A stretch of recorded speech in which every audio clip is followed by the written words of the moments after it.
Every night at 3:17 a.m., Keanu Reeves' doorbell rings. Yet, no one is ever there. For 6 months, he searched for answers.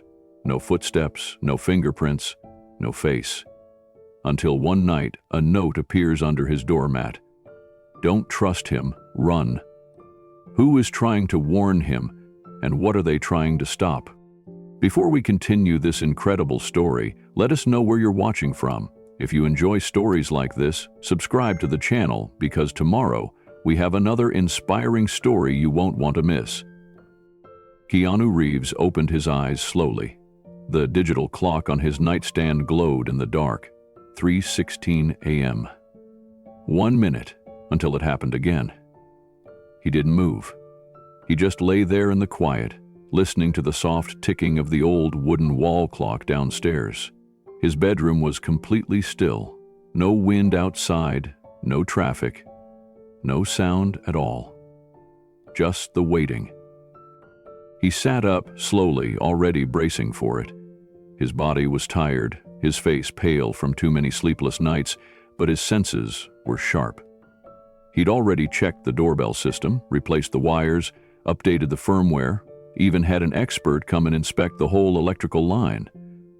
Nothing was broken, nothing was faulty, and yet, ding-dong, there it was, right on time, 3:17 a.m. For the fourth night in a row, he stood up and grabbed the sweatshirt hanging over his chair. It had become a routine now. Wake up, wait, hear the doorbell, walk through the house, open the door to... Nothing. Keanu moved through the hallway, his bare feet silent on the wood floors. The motion sensor lights in the stairwell stayed off. No movement outside. He passed the glass wall that looked out to the yard. Nothing stirred. The neighborhood slept peacefully. But not him. As he reached the front door, he hesitated. Not out of fear. Something else. Curiosity, maybe. Or the strange, unexplainable feeling that he was being watched. Even now. He checked the smart security panel next to the door. All cameras were functioning, no motion detected. Porch camera? No person in sight. Thermal? Negative. Infrared? Clear. All systems said the same thing. He unlocked the deadbolt, exhaled slowly, and opened the front door. The air was cold. Colder than it should be for Los Angeles in May. A soft breeze moved across the front yard, lifting the smallest edge of the doormat. But that was it. The porch light stayed steady. The front lawn, driveway, mailbox, and street beyond were empty. Not a car passed. Not a sound. He stepped outside. No packages, no footprints, not even a raccoon in the bushes, just stillness. "Hello?" he called softly. His voice felt out of place, too loud in the quiet. Nothing answered back. He took another step forward onto the front step. He crouched and lifted the doormat, just in case. Dust. A leaf. No note. No clue.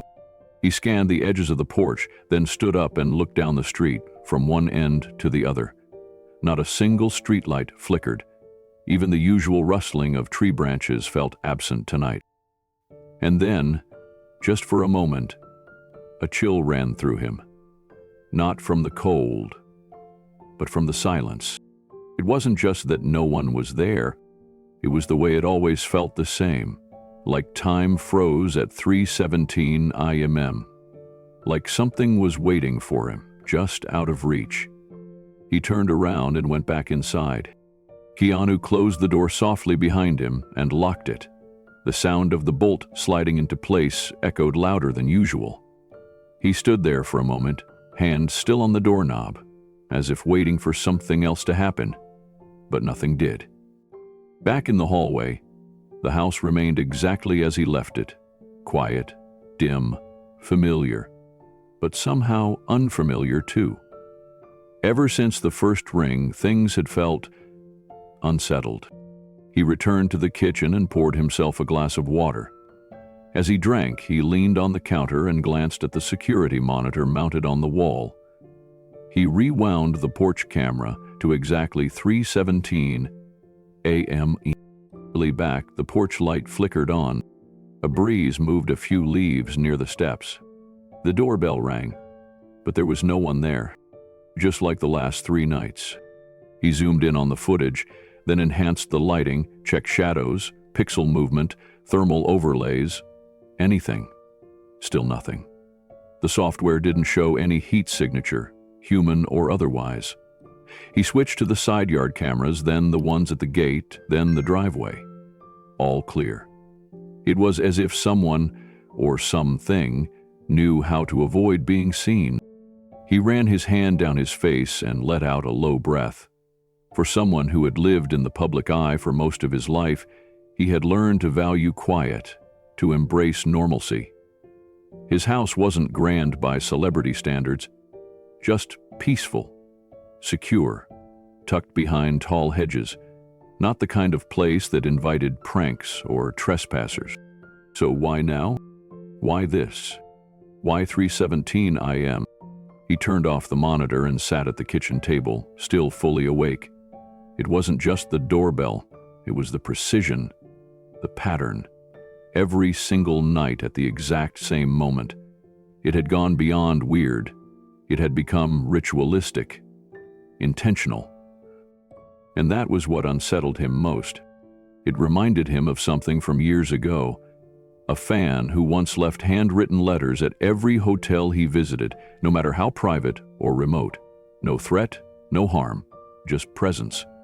That same eerie sense of being watched, without knowing by whom or why.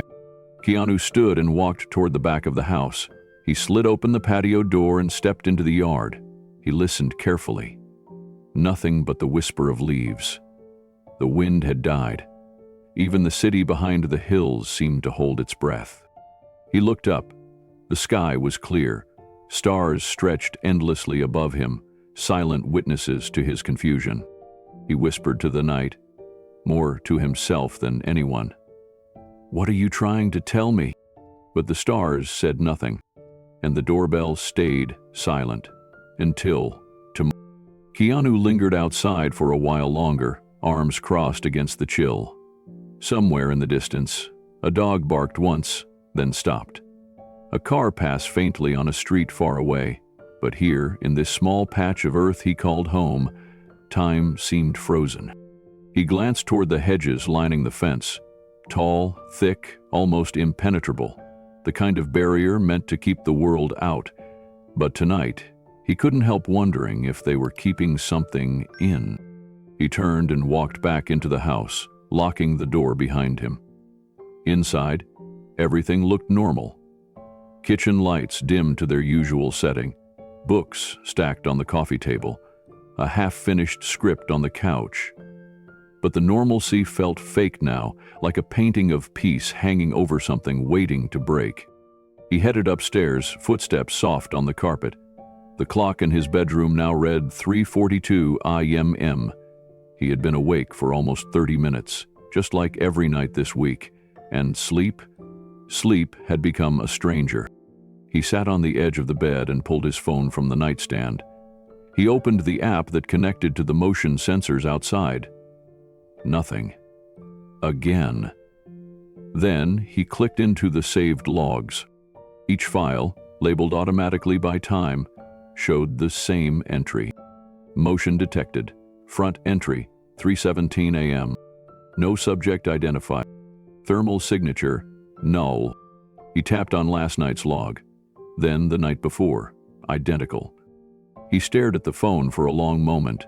Then he set it down, leaned back on the pillows, and closed his eyes. But his thoughts refused to quiet. Was someone trying to warn him?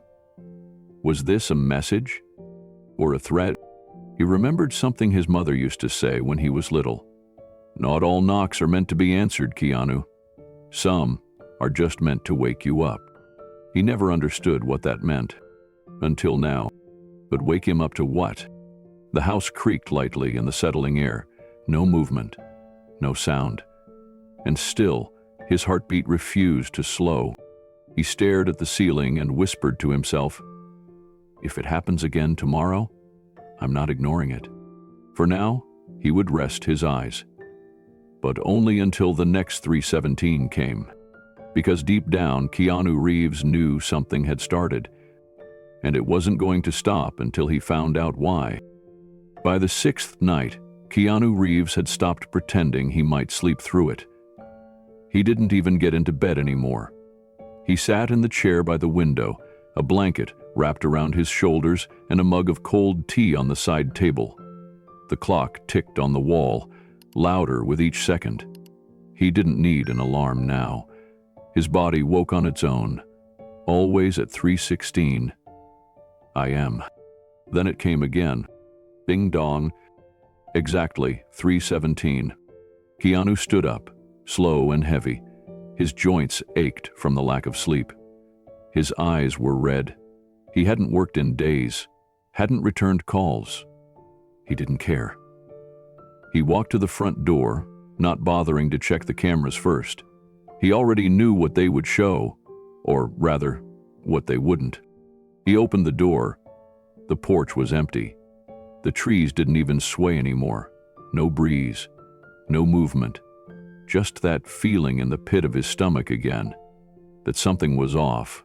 Not wrong in the traditional sense, not dangerous, just wrong. He closed the door and stood there, hand still on the knob, forehead pressed against the wood. His breath slowed, then deepened. He was starting to dread the silence more than the sound. That day, he made a decision. He didn't want to call attention to it, no media, no gossip. But he needed help. Not from the police. He'd already ruled that out. It would draw too much attention. And besides, what would he even say? That his doorbell was haunted by a ghost with a perfect sense of time? Instead, he called a private tech security consultant, a former Navy intelligence specialist named Henry Keller, who now worked for high-net-worth clients in the film industry. Keller was discreet, highly recommended, and known for solving problems that weren't supposed to exist. They met the next morning at Keanu's house. Keller was in his late 40s, quiet, practical, the kind of man who didn't blink when Keanu told him the doorbell rang every night at the exact same time. 3:17 IEM, Keller repeated, tapping notes into his tablet. That's not just unusual, that's mathematically intentional, too precise for an accident. Keanu nodded. And it's never late, not once. Keller asked to see the hardware. They walked to the front door. Keller examined the bell, the wiring, the smart tech connection. Then he popped open the panel inside and pulled out the system's chip. This is the third one I've installed, Keanu said. Different brands, all new. Same results. Keller raised an eyebrow. You didn't mention that. Keanu's voice was low. It didn't seem to matter. They all act the same. Keller didn't argue. Instead, he got to work. For the next 5 hours, Keller tested everything. He rewired the doorbell system entirely, removing the existing circuit and installing a fresh, isolated power source. He ran diagnostic tools across the entire house's electrical grid, checking for rogue signals or interference. He even climbed onto the roof and inspected the satellite feed for abnormalities. Every test returned the same frustrating result. Normal. Keanu watched quietly from the kitchen, his hands wrapped around a mug he hadn't sipped from in an hour. His face looked tired, but his eyes were alert. He had stopped trying to understand what was happening. Now he just needed to know. At around 4 p.m., Keller returned inside, wiping sweat from his neck. You've got one of the cleanest, best protected home systems I've seen in years. No weak spots, no open connections, no hacks, no signal bleed. Then how is it still happening? Keanu asked. Keller sighed and set his toolkit down. Either someone's outsmarting your entire system and mine, or this is something else entirely. Keanu didn't answer. He just stared at the blank monitor feed showing the porch. Still, quiet, empty. I want to set up a fresh system, Keller said. Nothing smart, no Wi-Fi, no cloud. Just isolated motion sensors, pressure pads, infrared and ultrasonic sound barriers. Completely self-contained. If someone crosses a line anywhere near this house at 3:17, IEME. We'll know about it. Do it, Keanu said without hesitation. By the end of the day, Keller had installed an entirely separate grid, 8 motion-stickered cameras, 3 ground sensors buried along the property edge, and a high-frequency sound monitor connected to a standalone tablet. It won't be able to stop whoever or whatever it is, Keller warned. But we'll catch them. You'll get answers. That night, Keanu didn't even pretend to sleep. He stayed downstairs with Keller. They sat in silence in the den, 2 chairs pulled up to the live monitor feed.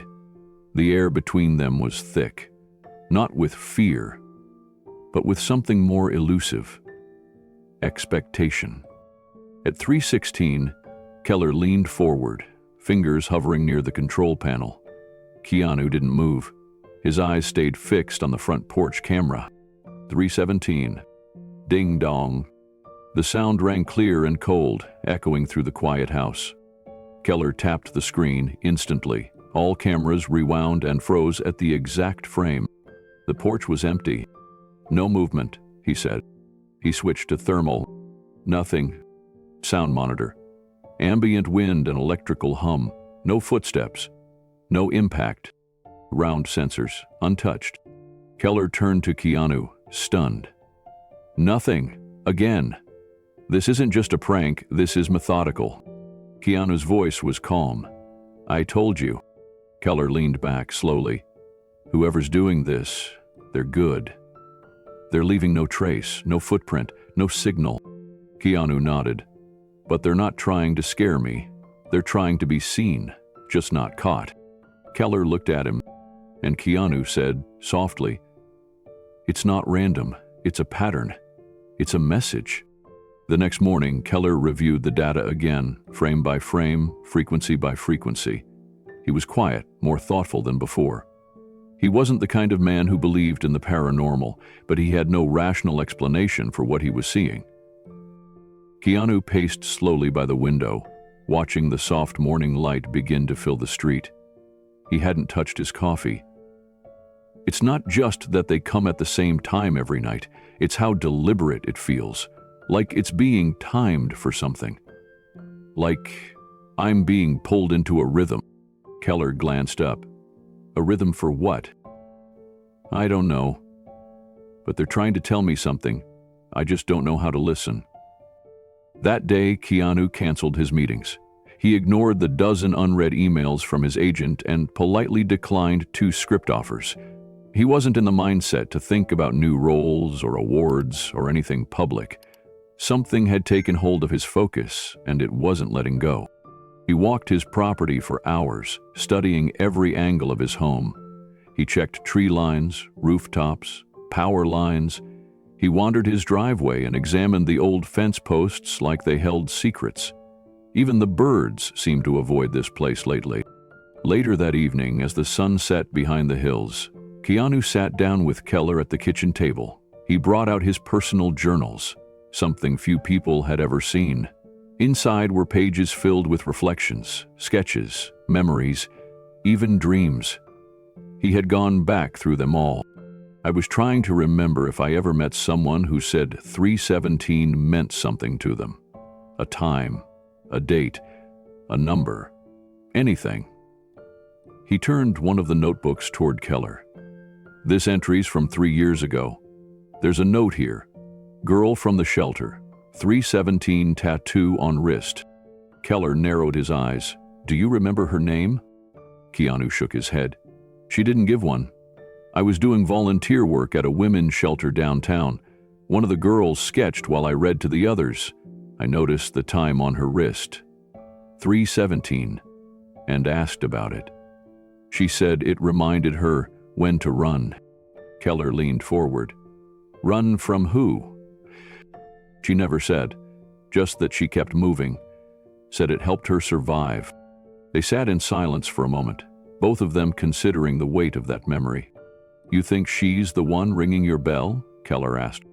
I don't know, but something tells me I'm supposed to find her. Keller looked over at the monitor again. Then, we followed the pattern, whatever it takes. Keanu nodded once, his eyes fixed on the clock. It read 9:02 p.m. 6 hours until the next ring. The fifth night came with a different kind of tension. This time, Keanu wasn't pacing inside his house. He wasn't reviewing monitor feeds or skimming past journal pages. He was sitting outside, on the porch itself, bundled in a heavy jacket, a scarf looped loosely around his neck. A thermal camera rested on the table next to him, and a small motion sensor clipped to the base of the wooden handrail blinked steadily. Wait.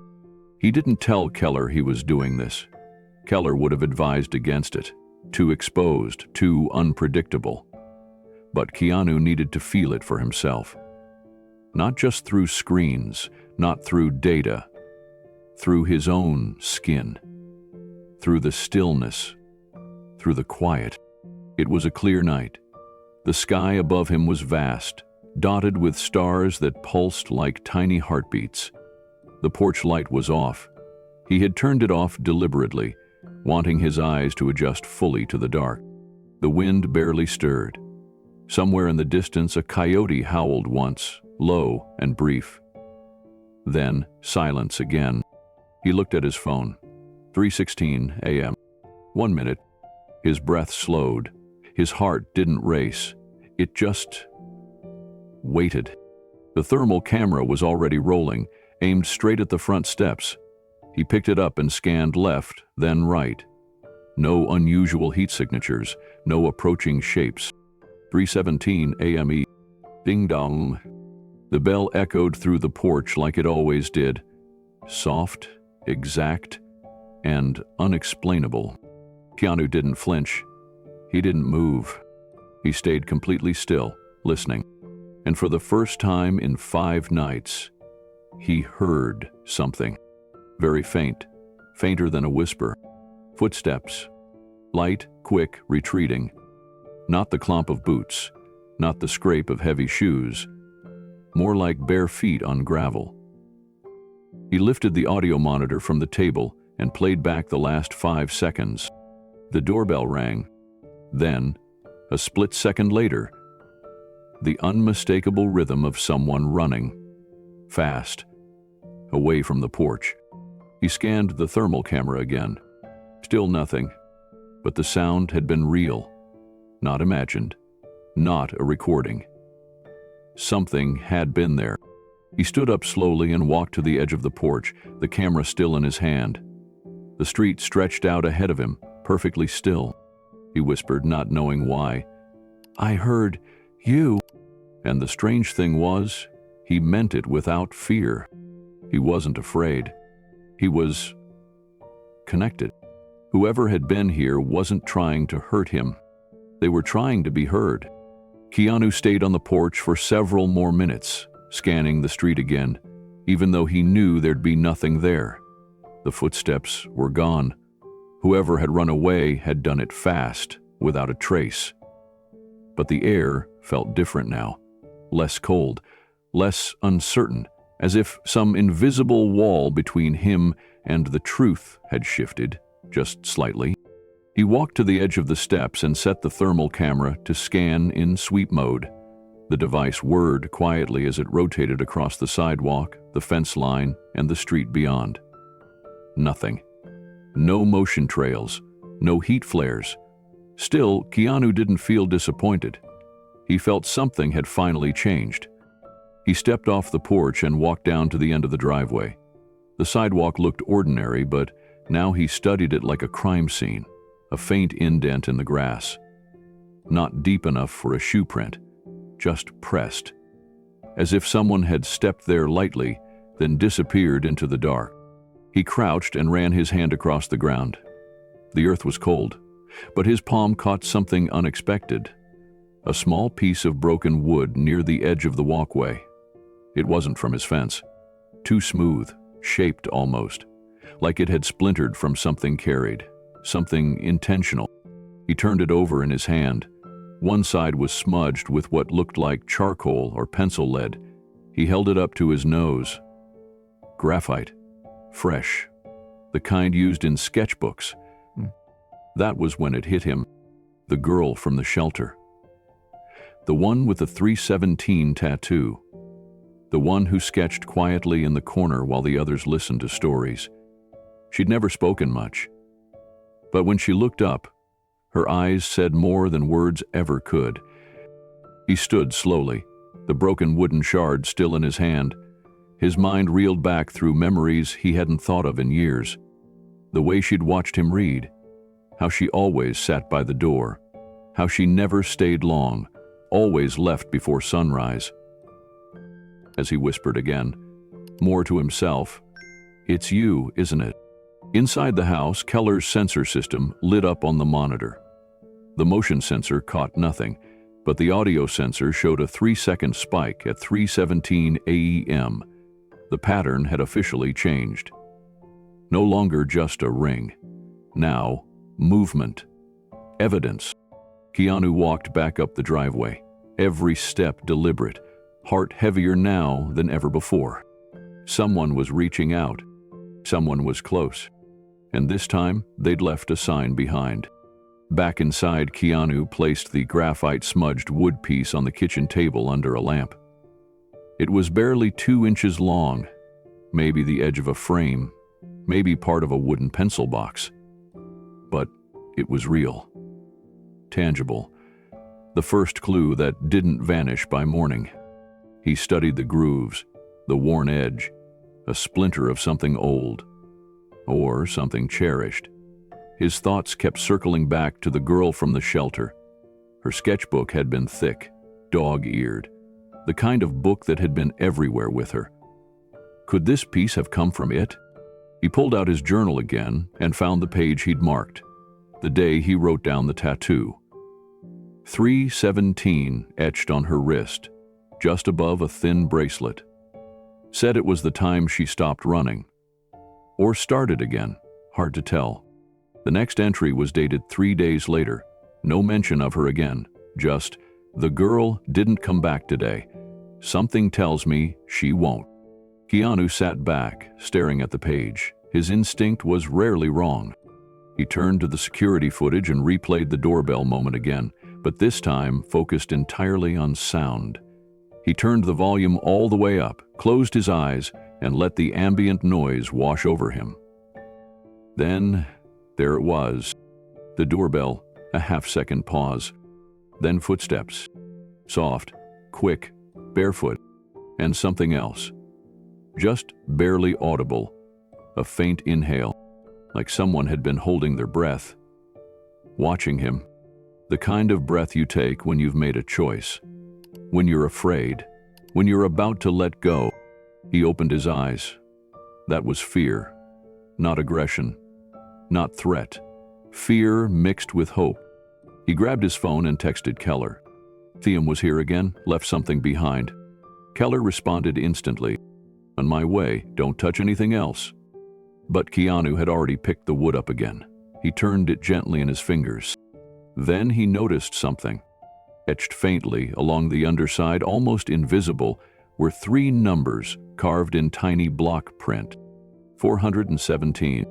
Not 317, but 417. Keanu's mind jolted. The pattern had changed again. He stood up and looked at the clock. It was 4:03 a.m. His pulse quickened. If it wasn't 3:17 anymore, if she was adjusting the time, was it a countdown, a clue, a shift in intent? He stared at the door. If she rang again at 4:17, what would that mean? And this time, would she stay? Keanu didn't move from the couch the entire next day. He sat still, the carved sliver of wood in one hand, his thoughts spiraling deeper into what 4:17 could possibly mean. He reviewed every second of the past nights, every sound, every pattern. He rewatched the footage Keller pulled from the thermal cams, ran the audio through his own editing software, slowed the breath, the steps. Nothing added up, until he remembered her words again. "It reminds me when to run." The tattoo wasn't a warning. It was a timer. That night, Keanu didn't set up any cameras. He didn't invite Keller over. He didn't sit with sensors or lights or monitors. He sat alone in the dark, just inside the front door, where he could hear everything clearly. He wanted this to feel human again, not technological, not surgical. If she was really trying to reach him, he had to meet her in the silence. He watched the seconds tick by on the wall clock. 3:17 passed. Nothing. Then 4:16 arrived. 1 minute. He stood slowly and walked to the door. He waited. 4:17 a.m. Ding dong. His hand was already on the doorknob. He opened it without hesitation and stepped onto the porch. Cold air brushed across his face. The porch light was off, but the moon hung bright enough to reveal the edges of his walkway. No one. But this time, there was something else. His foot caught on something as he stepped forward, something tucked beneath the doormat. He crouched quickly and lifted the edge. A folded note. Old, wrinkled paper, damp at the edges, folded 3 times. He took it inside without opening it, locking the door behind him. He stood in the hallway with his hand shaking slightly, not from fear, but from the weight of what this moment meant. She had left him something. On purpose. He unfolded it carefully. 4 words, written in pencil, uneven and shaky. Don't trust him. Run. That was it. No name, no signature, no explanation. He sat down slowly on the floor, the note resting on his knee. The handwriting was rushed, the letters jagged and inconsistent. Not a casual warning, a desperate one. Don't trust him. Run. Keanu closed his eyes. Who was him? Keller? Impossible. Keller had been nothing but helpful. Distant, yes. Private, but honest. An old acquaintance? Someone from his past? Someone from hers? Was she not hiding from him at all, but from someone else? And if she was, why come to him? Keanu placed the note on the kitchen counter under a glass and stared at it for nearly an hour. He didn't touch it again. The words pulsed in his mind, louder than any doorbell, clearer than any footsteps. Don't trust him. Run. That night he didn't sleep, not even for a moment. He sat by the window, watching the street in complete silence, his mind tangled in questions. If someone had gone to this much trouble to leave a message without ever being seen, then whatever they feared was real, urgent, and dangerous. At 6:30 a.m. as the sun cracked over the skyline, he finally texted Keller. He left a note, 4 words. Don't trust him. Run. There was a long pause before Keller replied. What else? That's all. No name, just the note. Do you think it's about me? Keanu hesitated. He didn't want to believe that, but he had to ask. Have you told anyone else about this? Keller responded faster this time. Absolutely not. I don't share client cases, especially not yours. Keanu stared at the screen, letting that sink in. He wanted to trust Keller. But trust wasn't something you chose, it was something you felt. And right now, everything felt fractured. He zoomed in on a photo of the note he'd taken earlier. The handwriting was sloppy, but something about the way the R curved sharp and tucked tightly against the stem felt familiar. He flipped through an old notebook and found a journal entry he'd written at the shelter. In it, he'd jotted a quote one of the girls had said. The world doesn't end when people hurt you. It ends when you stop trying. Girl in corner, sketching quietly. Next to it, he'd sketched a little drawing she had given him. A small spiral, followed by an uppercase R. The exact same R. Keanu's chest tightened. The note had come from her. He wasn't imagining it. She remembered him. She had sought him out deliberately, but what terrified him wasn't the warning. It was the implication that someone else, someone watching, was involved. Someone she believed would harm him. Someone she believed might already be close. He grabbed a pen and scribbled a list on the back of an envelope. Shelter staff. Oh, friends? Warmar crew. Keller. He circled the last one, not out of certainty, but out of necessity. If he didn't consider everyone, he'd never find the truth. Outside, the day was beginning like any other in Los Angeles, bright and golden, with palm trees swaying. But inside, something had shifted. Keanu was no longer reacting. He was preparing. By late afternoon, Keanu had pulled out a stack of old papers from a storage drawer in his study. Volunteer rosters, contact sheets, old notes from his time at the shelter. Most were outdated, some had water damage. But he combed through each page slowly, searching for names he hadn't thought about in years. One stuck out. Darren M. No last name, just a scribble in the margin beside a shift schedule. He couldn't recall his face, but something about the way the M was drawn, sharp at the top, fading toward the bottom, looked eerily similar to the M in the word him on the note. He wrote it down separately. Darren M. He called the shelter. A new receptionist answered and told him the records from that period were archived. The only person who might still remember that time was a woman named Gloria, one of the longtime counselors. Gloria called him back 2 hours later. "Yes," she said gently. "Darren, he was a volunteer? Came and went. Not long. He made the girls nervous, though. One even left early because of him." "Do you remember who?" Keanu asked. Gloria hesitated. "It was a younger girl, very quiet, artistic. She drew all the time." Keanu closed his eyes. "Did she have a name?" "I think it was Ren," Gloria replied. "I don't think it was her real name, but she always signed her sketches with a little bird." A bird. Keanu ran to the bookshelf where he kept his old journals. Tucked between the pages of one was a small, torn piece of paper he hadn't looked at in years. A drawing of a single bird in flight. No signature, just the image. She had left it behind at the shelter the last time she came. His fingers trembled slightly as he held it. The sketch, the graphite shard, the note. They were all connected. And now the warning had a name behind it. Darren. Keanu searched through his contacts, online databases, public records. There were too many Darrens to track. But none matched the few details he recalled. Thin frame, nervous energy, an odd habit of watching instead of speaking. Whoever he was, Ren believed he posed a threat. And she believed Keanu was next. He stood by the window as the sky began to darken. If Ren was risking everything to reach him, if Darren was closer than anyone thought, then he had to act. Not run, not yet, but wait, because if the doorbell rang again tonight, he would be ready. By the next morning, Keanu knew he couldn't face this alone anymore.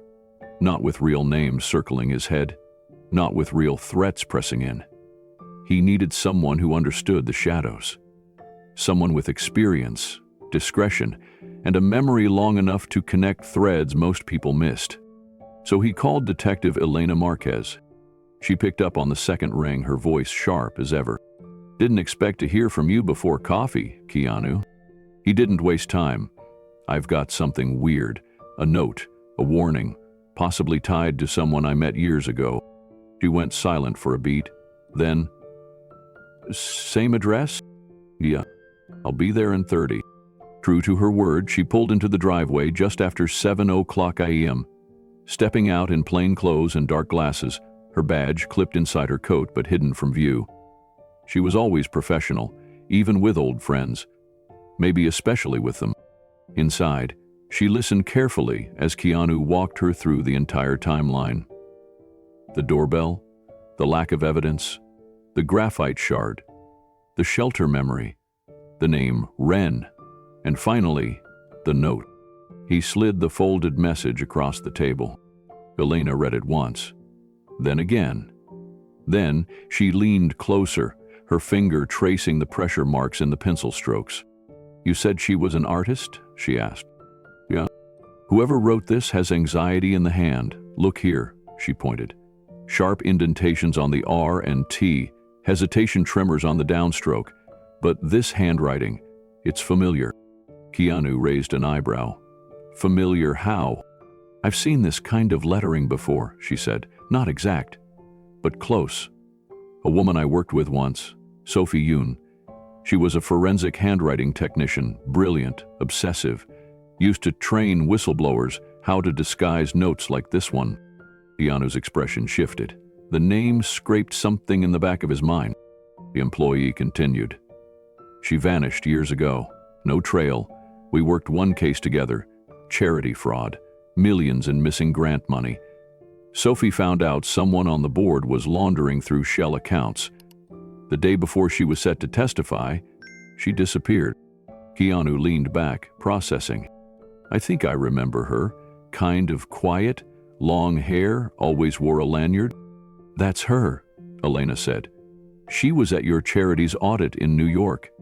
You probably crossed paths without even realizing. So you think this note might have come from her?" Elena nodded. "Or someone she trained. Either way, that message isn't random. It's a method, a breadcrumb trail." Keanu rubbed his temple slowly. If Sophie disappeared back then, why resurface now? Elena didn't answer immediately. She opened her old leather notebook, flipped to a tab marked Cold Flags, and pulled out a small photocopy of a file.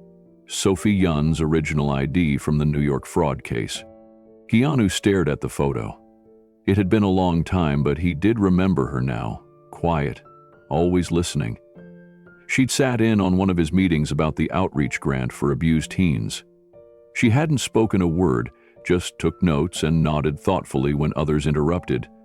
At the time, he had thought she was just another auditor, but now it was clear she had been watching everything. "She didn't resurface by accident," Elena said. "If she's reaching out, she's in trouble, or someone else is. She always used indirect contact, notes, code. She didn't believe in confrontation." Keanu looked at the note again. "Don't trust him. Run. Simple, direct, urgent." "But this doesn't feel like a warning for her," he said quietly. "It feels like a warning for me." Elena nodded. "That's what scares me, because if she's warning you, then whatever she's hiding from already knows where you live." Keanu walked over to the window, arms crossed. Could this Darren guy be tied to her? "It's possible," Elena said. "She used to flag names she believed were dangerous. People she couldn't prove yet. Darren M. doesn't ring a bell, but if she marked him, she must have had a reason." Keanu returned to the table and grabbed his laptop. He opened a secure folder, one he hadn't touched in over 5 years, containing every name from the charity audits, donor events, staff transitions, and legal meetings. "I have a log of everyone I met during that period," he said. "Let's search for Darren." Elena scanned the list as he read it aloud. No full matches. Then he paused. "Here, Darren Michaels, security consultant. He was at the gala in San Francisco, hired last minute through a subcontractor." Elena pulled out her phone and ran a quick background check. "Nothing obvious," she said, "but he disappeared 2 months after that event. No forwarding address, no digital footprint. Cold trail." Keanu frowned. "So he's vanished too? Or hiding in plain sight?" Elena muttered. They both sat in silence for a moment, the weight of it pressing down. "So now we have a missing technician," Keanu said slowly, "a girl from a shelter who won't show her face, and a man named Darren who may or may not be dangerous, and no way to know who's telling the truth." Elena stood, zipped her notebook shut. "That's why I came," she said. "We're going to find out." Elena pulled out a small flash drive and slid it across the table toward Keanu. "This has encrypted case files from Sophie's last 6 months before she vanished. It's not public. I kept a copy in case anything ever resurfaced." And it just did. Keanu picked it up and nodded, the weight of responsibility settling in his palm. He felt the burden, not just of uncovering a hidden truth, but of protecting the people caught in its shadows. "I'll start combing through it tonight," he said. "Maybe there's something in there she wanted me to see." "She didn't reach out to anyone else," Elena added. "If Sophie, or this girl, Ren, left breadcrumbs only for you, That's intentional. Someone believed you'd understand what others wouldn't, or that I'd care enough to keep going, Keanu said softly. Elena didn't argue. She just gave a small, respectful nod. She understood that kind of weight, the kind of responsibility that came with being trusted by the vulnerable. As she turned to leave, she paused at the front door. "One more thing," she said, lowering her voice. "If this Darren Michaels is involved, we're going to have to dig deep. If Sophie flagged him and now Wren's reappearing with warnings, this isn't just some personal vendetta. It's bigger, maybe organized, maybe covered up." Keanu leaned against the wall, absorbing her words. His instincts once again were screaming the same thing. This wasn't random. This was precise, calculated. And he had been placed right in the middle, not as a target necessarily, but as a key. After Elena left, he spent hours combing through the flash drive. There were scanned receipts, surveillance notes, financial transactions between shell companies, but the most disturbing files were marked Preliminary Suspect List. Sophie's personal research. There were 10 names. 9 were crossed out. The 10th wasn't. Darren Michaels. Beside his name was a photo. It wasn't a mugshot. It looked like a surveillance still, grainy, taken from a distance. The man in the picture was thin, eyes sharp, wearing a dark hoodie. Something about his expression chilled Keanu. It was hollow, almost blank, but his posture was tense, like a coiled wire. Beneath the photo, one phrase was typed in bold: unconfirmed, possible operative, tied to blacklisted agency accounts, discreet. Pattern suggests targeting whistleblowers. Keanu sat back, heart pounding. Sophie had been onto him years ago, and now Wren, if that was really her, was confirming it. The note wasn't just a warning, it was a map, and if he followed it, he might not only find Sophie, he might finally understand why someone like Wren had risked everything to ring his doorbell at 4:17 a.m. The morning sun poured through the windows as Keanu sat at his kitchen table, the flash drive still plugged into his laptop. He hadn't slept. The files had pulled him deep into a web of names, dates, photos, and cryptic annotations. Sophie Yoon was no longer just a memory. She was a thread unraveling everything. He picked up his phone and called someone he hadn't spoken to in months. Avery, his longtime assistant and one of the few people who had been with him through nearly every nonprofit event and charity tour over the past decade. She picked up almost instantly. "Keanu?" Her voice was warm, surprised. "Hey, sorry for the early call." "No worries. Everything okay?" He hesitated, unsure how to begin. "Do you remember a girl named Sophie, about 5 years ago? Maybe an intern? She shadowed us during the War Widows initiative." Avery was silent for a second. Then her voice sharpened with recognition. "Oh yes, Sophie Yoon. Small, quiet, long dark hair. She was smart, really smart, but kind of intense too. I remember she used to take notes constantly. She even corrected the legal team on a filing mistake during the first week." Keanu nodded, though she couldn't see him. "I barely remember her," he admitted, "but I think she might have left something behind, something big." "I'm not surprised," Avery said. "There was something about her, like she was always looking past the surface, like she was watching the people watching." Keanu rubbed his forehead, feeling the gravity of it settle deeper. "What happened to her?" he asked. "Why did she leave?" "That's the thing," Avery said. "She just vanished. No goodbye, no explanation. One day she was there, the next day we got an email from her burner address saying she had a family emergency. She never came back, and no one followed up." "I tried," Avery said. "I even called the nonprofit's HR contact. They said her file had been pulled early. It was weird, but we were overwhelmed at the time." "You were getting ready to fly out for that memorial event in Seoul, remember?" Keanu did remember. Barely. That was the trip where he'd given a speech about dignity in mourning. He'd felt heavy that week, but now it all came rushing back. How Sophie had asked to skip that trip. How she'd said she wasn't feeling well, then disappeared the next day. He looked down at the clock on his phone, 3:17 p.m., and then it hit him. The first time the doorbell rang, at 3:17 a.m. had been exactly 5 years to the day after Sophie Yun's final email. Keanu stood frozen. The coincidence was too exact. 5 years to the day, to the minute. 3:17 IEM. Why that time? Why that date? He looked back through his old calendar.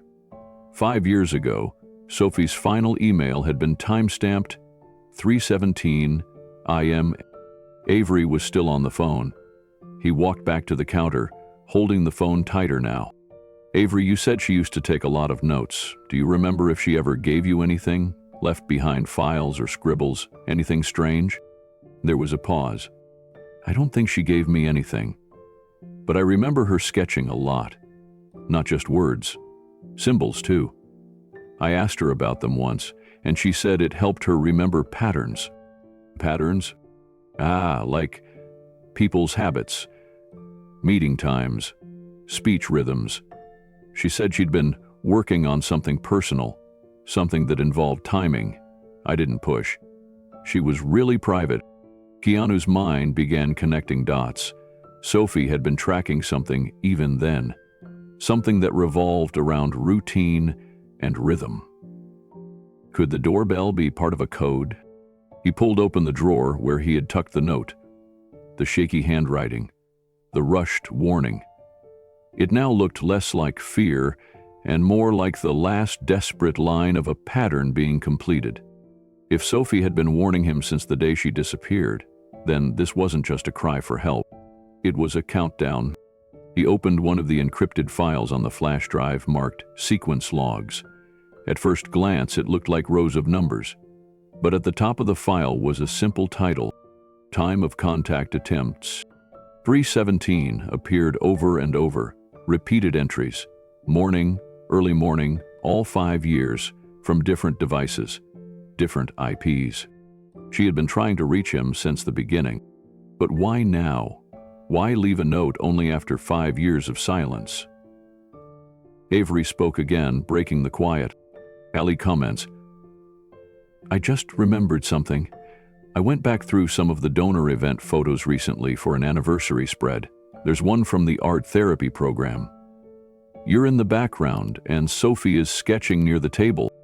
Do you still have it? I can send it now. Seconds later, the photo hit his inbox. He opened it. There she was, Sophie, seated at the edge of the event room. Her face half turned, but her expression focused. In her hand, a pencil. In front of her, a canvas. Keanu zoomed in. It wasn't a painting she was making. It was a map, not of a city, of a building, and in the top right corner was a tiny bird. Wren. Keanu stared at the photograph, heart pounding as he studied the tiny, nearly hidden symbol. A bird, drawn in simple strokes, perched in the margin. Not a signature, not decoration, a message, a mark. The wren. The same name the shelter girl had used, the same girl who rang his doorbell and vanished. Was it possible that Sophie and Wren were connected, not just in cause, but in identity? He ran the image through a resolution filter and enhanced the area around the map. A few words were scrawled beside it, barely legible, faded. But there, in the corner, use the signal. The signal. The time. 3:17 IE. That was the key. Not a coincidence. Not a haunting. A system. Sophie had spent years building it, a personal pattern of timed signals, like a beacon blinking in the night. And he had missed it. Every single day for 5 years. Until now. Avery called back moments later. Keanu, just remembered one more thing. That day she disappeared, she left behind a journal. I didn't think much of it, figured it was old, but I kept it in a box of unclaimed items. If you want, I can drop it off. Please, he said, as soon as you can. When Avery arrived that afternoon, she handed him a weathered brown notebook. No name on the front, no labels. Inside, page after page of sketches, timestamps, financial routing codes, and emotional notations. Short bursts of fear, stress, moments of resolve. One entry, dated 3 weeks before her disappearance, read, "Heather Quist. And saw me today. I smiled too long. Mistake. Must change routine." Another? "Keanu is kind. Doesn't see what's happening yet. I wish I could tell him. But it's not safe." And one more, circled in red ink. "If I vanish, the signal begins 5 years later, 3:17 a.m. He'll understand then." Keanu sat back in his chair, gripping the journal in both hands. She had planned it all, not in fear, but in faith. Faith that someday he would listen. Faith that he would remember her quiet presence, her notes, her integrity. Faith that 3:17 AI would one day mean something more than lost sleep and cold silence. It would mean the moment he finally turned toward the truth. He stood and walked toward the front door. This time, when the bell rang again, he wouldn't hesitate. And he wouldn't be alone in the dark anymore. Keanu sat in the stillness of his study, the curtains drawn to keep out the California sun. The journal Sophie had left behind sat open beside him, pages marked with sticky notes and small tabs he'd added during the night. His mind was a storm. Dates, times, faces. But one question kept circling back like a hawk. Who was the him Sophie had warned him about? His computer dinged softly. The decryption had finished. It was an old folder he hadn't opened in years. Backups from the nonprofit's internal server, which Sophie had asked him to store in secret. At the time, she said it was a precaution, a just in case. He'd honored the request, but had forgotten the folder even existed. Now it was time to remember. He opened the first video file. It was grainy surveillance footage, clearly not meant for public eyes. A boardroom camera. 7 men and women seated around a polished walnut table, their suits crisp, their voices low. The timestamp read October 19th, 5:06 p.m. They were arguing over missing funds, hundreds of thousands of dollars intended for rebuilding shelters in conflict zones. One woman, furious, slammed a binder down. "I'm telling you, the accounts aren't matching," she said. "Someone's rerouting the donations through dummy charities." Another man leaned in, whispering, "Keep your voice down. If this leaks..." Keanu froze the frame. In the background, near the corner of the room, stood a tall man in a charcoal gray suit, not seated, not speaking, just watching. Keanu zoomed in. The face came into focus, slowly, pixel by pixel.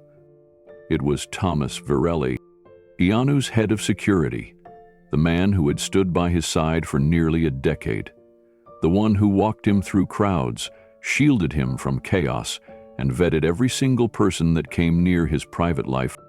What was he doing in that room? Keanu scrolled forward.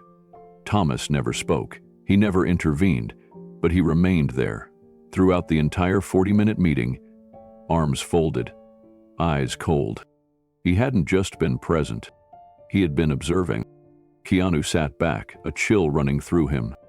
That footage was from the same year Sophie vanished. Why had she saved this file? And why include a recording that, on the surface, said nothing, until the message wasn't in the voices? It was in the watchers. Keanu clicked over to the next file. Another meeting. Different room, same setup. Timestamp.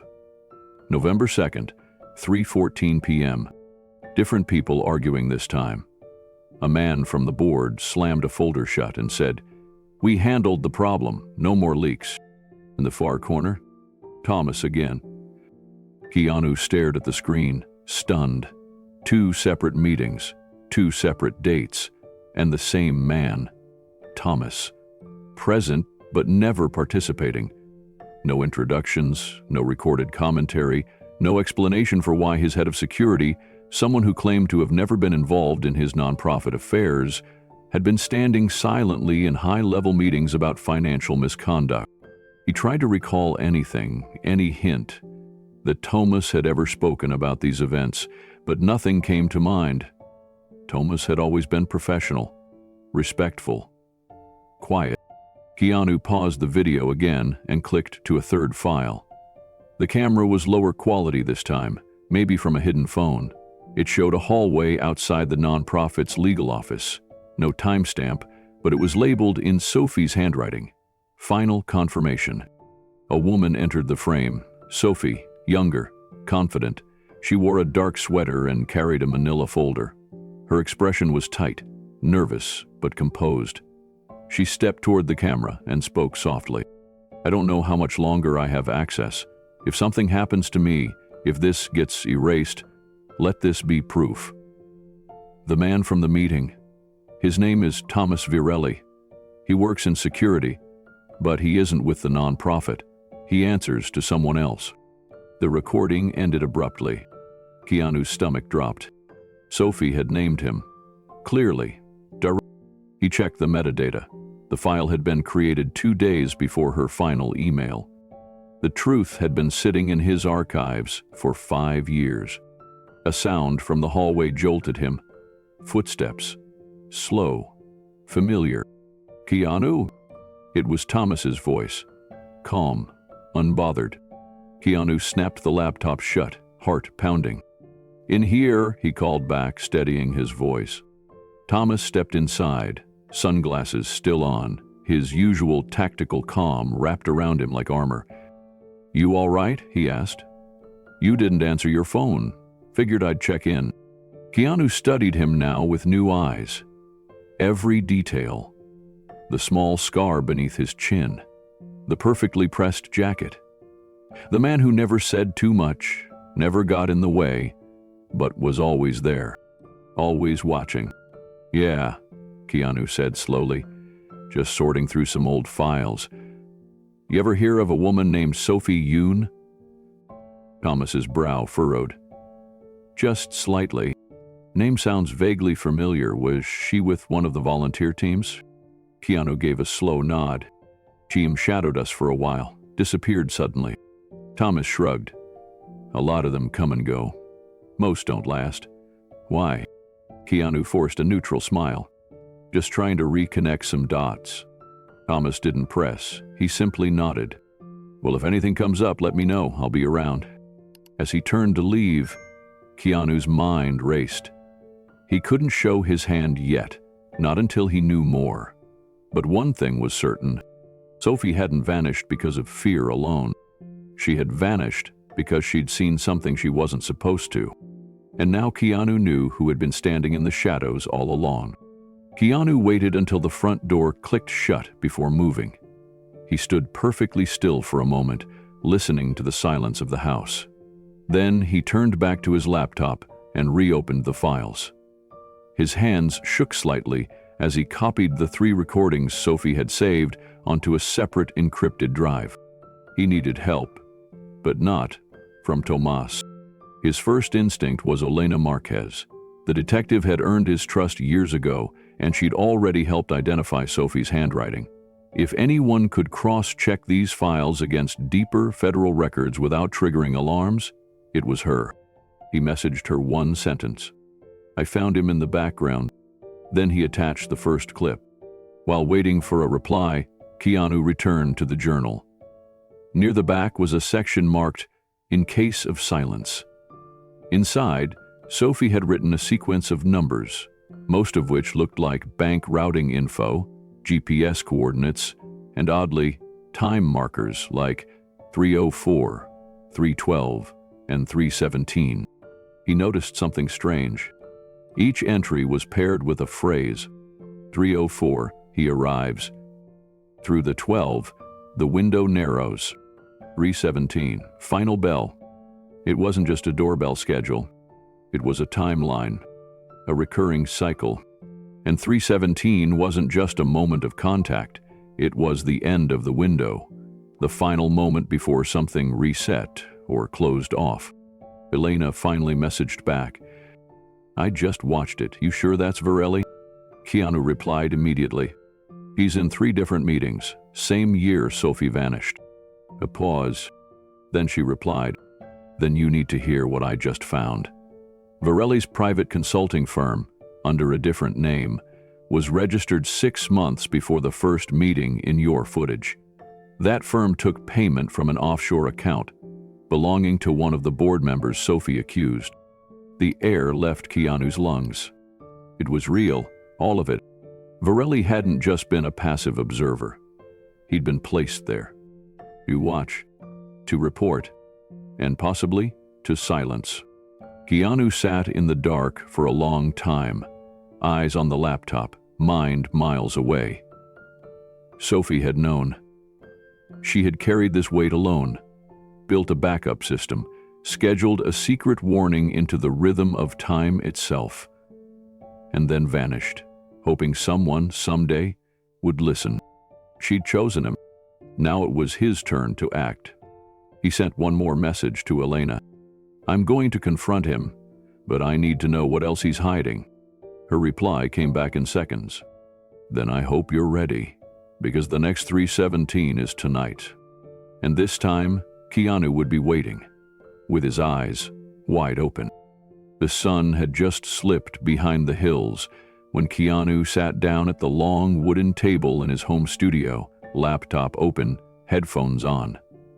He had played the Doorbell recordings dozens of times, listened for everything, static, ambient sound, footsteps. But something Sophie once wrote in her journal had started to gnaw at him again. The bell is not the only sound. He opened the audio file and fed it through a spectral analyzer. At first glance, nothing unusual appeared. Just the sharp spike of the chime and ambient silence around it. But on a second pass, he adjusted the frequencies to a much lower range. That's when he saw it. Tiny pulses. Irregular but intentional. It didn't sound like Morse code. It didn't sound like natural interference either. He clipped the segment and sent it to someone he hadn't contacted in years. Arjun Mehta, a freelance cryptographer who once consulted with the FBI on a data theft case Keanu had supported behind the scenes. "Within minutes," Arjun replied. "This isn't random. It's embedded audio encryption. Whoever put this in knew what they were doing." Keanu's heart started pounding. "Can you decode it?" Arjun asked for the raw WAV file. Keanu uploaded it. 10 minutes passed, then 20, then 30. At last Arjun called, "All right? I ran a multi-banded filter on the noise cluster. You're right, it's a signal, and it uses a very old watermark cipher I've only seen once before." Keanu leaned forward. "Where?" Arjun hesitated. "You remember the whistleblower investigation on the missing Ukraine aid funds back in 2016? The technician who helped expose the shell accounts? She used this exact signature. Her name was Sophie Yoon." Keanu's breath caught in his chest. "He's the one who left the message." Arjun's tone changed immediately. "You're in contact with her?" "Not directly," Keanu said. "But she left this behind for me." Arjun lowered his voice. "Then you need to know something. The cipher spells out a sentence." Keanu waited. "Meet me at the old garden." Silence filled the room. The old garden. Keanu stood up, already knowing what it meant. Not a metaphor. Not code. Our place. Years ago, when Keanu had been working with a cancer rehabilitation nonprofit, he used to take patients on quiet nature walks to a secluded botanical garden on the outskirts of Los Angeles. It wasn't widely known, but the space had offered peace and dignity in a world often full of pain. Sophie had volunteered there once, organizing herb beds and helping terminal patients sketch flowers as part of memory therapy. No media, no cameras, no crowds, just healing. And now, possibly, a meeting. The memory of the place came rushing back as Keanu drove through the quiet outer edge of Los Angeles. The streets became narrower, more residential, then opened to a wide gravel path leading toward the hillside. The sign hadn't changed. Dyer Botanical Sanctuary. By appointment only. The garden was technically closed for renovations, but Keanu still had the old access card in his glove box. It clicked green without hesitation. The gate swung open slowly. A familiar breeze rolled through his window, scented with sage, eucalyptus, and earth. He parked by the side lot, killed the engine, and stepped out into the fading light. The garden was quiet, overgrown in places. Time had worked its way into the stone paths and wooden railings, but the bones of the place were the same. Keanu walked past the archway where he once read poetry aloud to a group of patients, past the koi pond where one little girl had fed the fish and said she wanted to come back when she felt strong again. And finally, to the shaded grove behind the greenhouse, his favorite spot. The bench was still there, though weathered now, leaning a little to the side. He sat, pulled out his phone. Nothing. No messages, no signals, just silence and bird song. He waited for 30 minutes, then 45. Shadows grew longer. And then, movement. From behind the low hedge that separated the grove from the farthest end of the wildflower trail, someone stepped out. Slim, cautious. Wearing a cap, head lowered, Keanu didn't move. The figure came closer, slowly, purposefully. Then she stopped just a few feet away. Her face lifted. Sophie, older, thinner, her eyes sharp and wary. A small scar cut through one eyebrow. Her clothes were plain, neutral, but her presence was undeniable. Keanu rose slowly, not wanting to startle her. "Sophie," he said gently. She nodded once, said nothing. "I got your message," he added. "All of them." A pause, then she spoke. "You kept the recordings?" "I did. And the journal. I found the files. I know about Thomas." Her lips tightened, just slightly, then relaxed. "There's more," she said. "More than just him." Keanu gestured to the bench. "Will you sit?" She shook her head. "I can't stay long. I've already taken a risk being seen here." Keanu's heart sank. "Why come at all?" "Because I need you to finish it," Sophie whispered. "The recordings, the shell companies, the list of names. I've hidden them, but someone's still looking for me. If they find me, it all goes dark." Keanu didn't interrupt. She reached into her jacket and handed him a flash drive. "This one holds the last file, coordinates, dates, and proof." She looked him in the eye. "Don't trust anyone, especially not him." Keanu took the flash drive from her, its weight feeling far heavier than it should have. His fingers closed around it like it might vanish. Sophie stepped back, already scanning the perimeter, as if she could feel danger long before it showed its face. "I don't know how long I have before they find this place," she said quietly. "I've been moving every 3 months, changing names, disguises, but they're getting closer." Keanu looked up. "You don't have to keep running alone." She gave a soft, pained smile. "I appreciate that. But I can't afford to be seen. If I disappear, the information dies with me. That's why I chose you. Because you don't owe anyone. You don't scare easy. And you still believe in decency." Keanu's throat tightened. She stepped back once more. "There's a file labeled Garden on the drive. Open it first. You will understand everything." He wanted to ask more, how she had survived, how she had avoided detection, who exactly was behind the cover-up.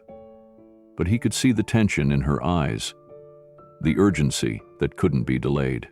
"Sophie," he said softly, "if you ever need." But she cut him off with a firm, kind shake of her head. "You already did more than most people ever will." With that, she turned and vanished into the trees, melting into the garden's forgotten paths like a shadow reclaimed by the earth. Keanu sat back down on the bench. He held the flash drive in both hands, heart heavy and mind racing. For 5 years, Sophie had lived as a ghost. 5 years of hiding, surviving, and believing that one day someone would hear her signal. Now, that someone was him. The garden felt different now, sacred. It had once been a place of peace, a place where dying people found dignity. Now, it had become something else entirely. A place of rebirth, of reawakening, of responsibility. He stood slowly, walked the trail back to the car, and slid into the driver's seat. The flash drive went into the inner pocket of his jacket, zipped shut like something fragile and alive. Back home, the clock would soon strike 3:17 again. But this time, it wouldn't be just a bell. It would be a countdown, a reminder that the final window was approaching. As Keanu drove away from the garden, he didn't look back. He didn't have to. He knew what was waiting behind him, and what was waiting ahead. The truth had surfaced. Now it was time to bring it into the light. Keanu returned to the garden that night, long after the public roads emptied and even the owls had quieted. He left his car parked farther out this time, behind a line of old sycamores. The engine off, no cell phone, no smartwatch. Just him, a flashlight, and the flash drive in his pocket. The garden was darker now, the moon barely peeking through cloud cover. The silence was profound. No hum of city traffic, no buzz of distant lights. Just crickets and the crunch of his boots on gravel. He passed the greenhouse and sat once again at the old bench in the healing grove. The wood groaned beneath him as he settled into the same posture as before, his coat pulled tight against the chill. The minutes passed slowly, like the night held its breath. At 3:16 a.m., a sudden breeze swept through the trees. Then a sound, soft footfalls, cautious, barely brushing the dirt. Keanu didn't move. From the path emerged Sophie, her shoulders hunched, her face hidden beneath a hoodie. Her hands were shoved deep in the pockets of her jacket, but her gait was unmistakable. Nervous, urgent, real. She stopped 3 steps from him. "I thought you wouldn't come back," she whispered. "I had to," Keanu replied quietly. "You trusted me." She nodded, then looked around the shadows. "I only have a few minutes." He leaned forward. "Tell me." Sophie glanced over her shoulder again, then sat on the far edge of the bench. Not beside him, but just close enough to speak without raising her voice. "You remember the nonprofit, the one for war widows?" Keanu nodded slowly. "You volunteered during the art therapy sessions, I remember." "I wasn't just volunteering," she said. "I was embedded, quietly reviewing how funds were being moved, how resources were distributed. It started as a favor. A professor of mine suspected something odd in the grant cycles. Unreported transfers. But the deeper I looked, the worse it got." She reached into her coat and pulled out a worn folder. Inside, printed spreadsheets and ledgers. Faint, smudged, but damning. "They were laundering money," she continued. "Not small amounts. Tens of millions. Donations from grieving families and international relief orgs were being rerouted into shell companies, some offshore, some domestic fronts, all under the guise of recovery initiatives." Keanu's jaw tightened. "You tried to report it." "I did. I brought it to someone I thought could help. Thomas Virelli. Back then he worked as head of internal security for the charity. I thought he'd blow the whistle." She paused. "But he was their fixer." Keanu felt his chest tighten. "Pretended to be shocked," Sophie said. "Told me he'd protect me, said I'd done the right thing. That we'd go to the board together.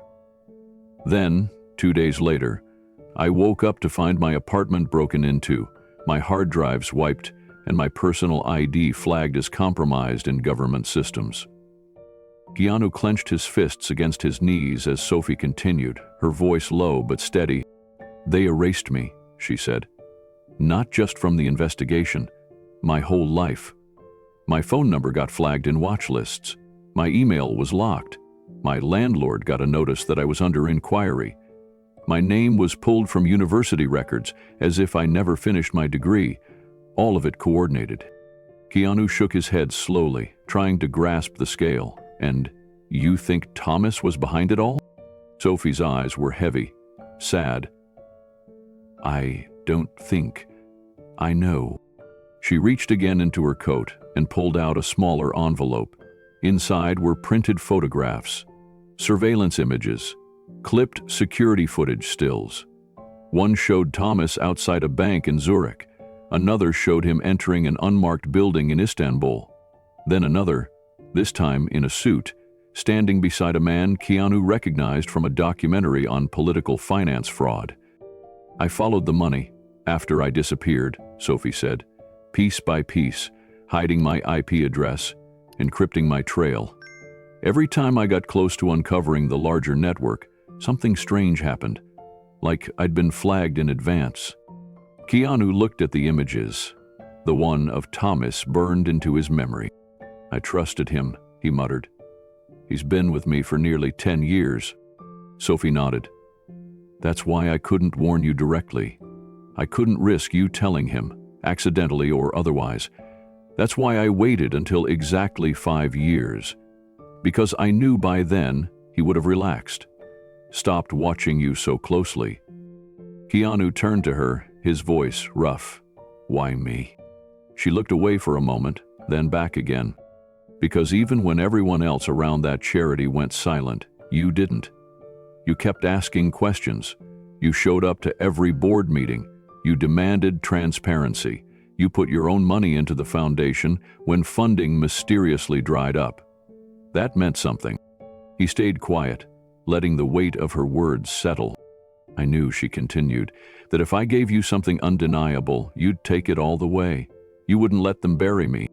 Keanu exhaled through his nose, steadying himself. What's on the flash drive? Final proof, she said. A financial blueprint. Names, locations, account trails, all mapped and time-stamped.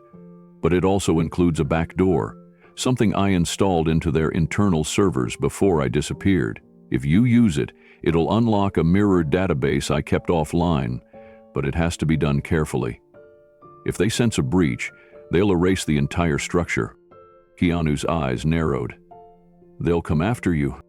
She nodded. They always have. But if you move now, they won't expect it.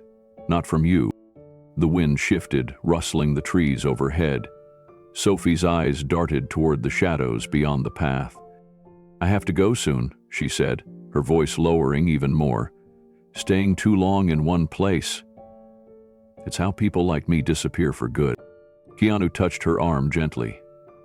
Is there anyone else who knows what you know? She hesitated. Only one other person, a journalist in New York. We were supposed to meet once I confirmed the backup server hadn't been wiped, but she's gone dark. I don't know if she's alive. Keanu's chest ached with the weight of it all. Sophie, there has to be a safer way. She looked at him, eyes suddenly full of something between sorrow and defiance. There isn't. This garden. It's the only place I still feel like a person. Everything else has been stolen. But if this works, if you follow the trail, then maybe I wasn't erased for nothing. Keanu swallowed hard. What if I find them? What if I bring it all into the light? She smiled faintly, almost sadly. Then I'll finally sleep. They sat in silence for a moment. Just the rustling trees, just the tension of two people who had seen behind the curtain and couldn't unsee what lay there. Sophie stood. Keanu stood too. I'll signal again if I'm still safe, she said. But after tonight, I won't be back. Not unless it's over. She pulled her hood back over her head, already retreating into shadow. Keanu wanted to stop her, to offer shelter, to promise safety, but he knew better. This wasn't a story with simple endings. This wasn't a movie script. This was something darker, something real. He watched her until her outline melted into the hedge at the far end of the grove, a flicker, a breath, then gone. He stood there a while longer, holding the envelope of photographs and the folder she'd left with him. The weight of evidence, of truth, of a debt he never knew he carried, now his to bear. As he turned to leave, a single phrase echoed in his mind, louder than anything else she'd said. Don't trust him. He knew who she meant. He'd always known. The drive home felt like crossing into a new life. Every stoplight, every passing car, every glance in the rearview mirror carried a different tension now. And when Keanu reached his front gate and pulled into the driveway, he noticed something strange. His front door was unlocked. The porch light, normally on, was dark. And the doorbell? Cracked down the middle, like someone had struck it with a rock. 3:17 a.m. had come and gone, but the message had changed. Now it was no longer just a signal. It was a threat. Keanu didn't turn on any lights when he stepped inside the house. He didn't speak, didn't breathe too loudly. The silence felt electric now, like it was listening. He shut the door gently behind him, turned the lock, and walked directly to the safe behind a concealed cabinet panel. His fingers trembled as he opened it. Inside, he retrieved an old, dust-covered laptop, one that had never been connected to Wi-Fi, never paired with Bluetooth, never linked to any device that could track or share its contents. It was his private failsafe, a relic from another era, one Sophie had told him to use. He sat at the kitchen table, eyes fixed on the encrypted USB drive in his hand. He ran his thumb over the casing where Sophie had drawn a tiny mark in ink, a circle split by a single line. He remembered it now. It was the same symbol she used when signing off on the nonprofit's forensic reports years ago. At the time, he'd thought it was just a quirk. Now, it felt like a quiet fingerprint of trust. Keanu plugged the drive in. The screen remained blank for several seconds, and then a single line of text appeared in pale blue. To the time it all began. Keanu paused, then typed slowly, 3:17 IMM. The screen blinked once, then the desktop filled with folders. Each one had a date, a title, a code. He clicked the folder, marked Mother's Ashes. Sophie had explained in the garden that this was the code name for the laundering funnel through the War Widow Fund. The first file was a spreadsheet, color-coded and labeled. Donations from grieving families had been rerouted through 6 shell companies. All 6 companies were traced back to 2 firms in the Cayman Islands. The directors of those firms fabricated names, except for one real signature at the bottom of a shareholder report. Thomas Varelli. Keanu stared at the signature, his face frozen. He opened a second file, this one a voice recording. It was dated April 4th, 5 years ago. A man's voice, calm, controlled, measured. If she goes public, you neutralize. I don't care how. I don't want her afraid. I want her erased. Keanu stopped breathing. He didn't recognize the first voice. But then came the second one. Softer. Familiar. Understood. I'll handle it myself. Thomas. Keanu's stomach churned. He played it again. Slower. There was no denying it. He clicked on another folder labeled Back Channel. Inside were emails, dozens, between Thomas and a high-ranking official on the nonprofit's executive board. In one, Thomas assured the board that our oversight technician has been compromised and that the loose thread is being cut quietly. Another email read, have reassigned her profile to mental health risk. If any inquiries arise, she'll be labeled a paranoid contractor. Keanu leaned back in his chair, rubbing his forehead. This wasn't just corruption. This was a system of silencing, a process designed to destroy truth. Keanu clicked deeper into the drive, each folder darker than the last. There were scans of handwritten memos, some initialed, some not, budgets that didn't line up, audit reports that had been doctored to hide massive transfers. All roads eventually pointed back to a single account under the shell company name Vanguard Restorations. It looked like a construction firm, on paper, with an official mailing address in Nevada. But the mailing address didn't exist. Google Street View showed nothing but a gravel lot. He checked the dates again. Every transfer to Vanguard had been timed to follow major charity campaigns.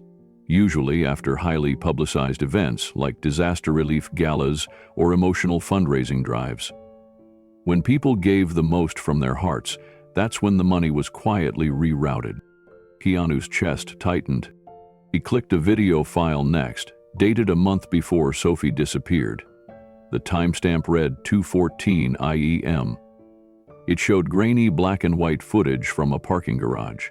Sophie was in the frame, sprinting to her car. Behind her, two figures.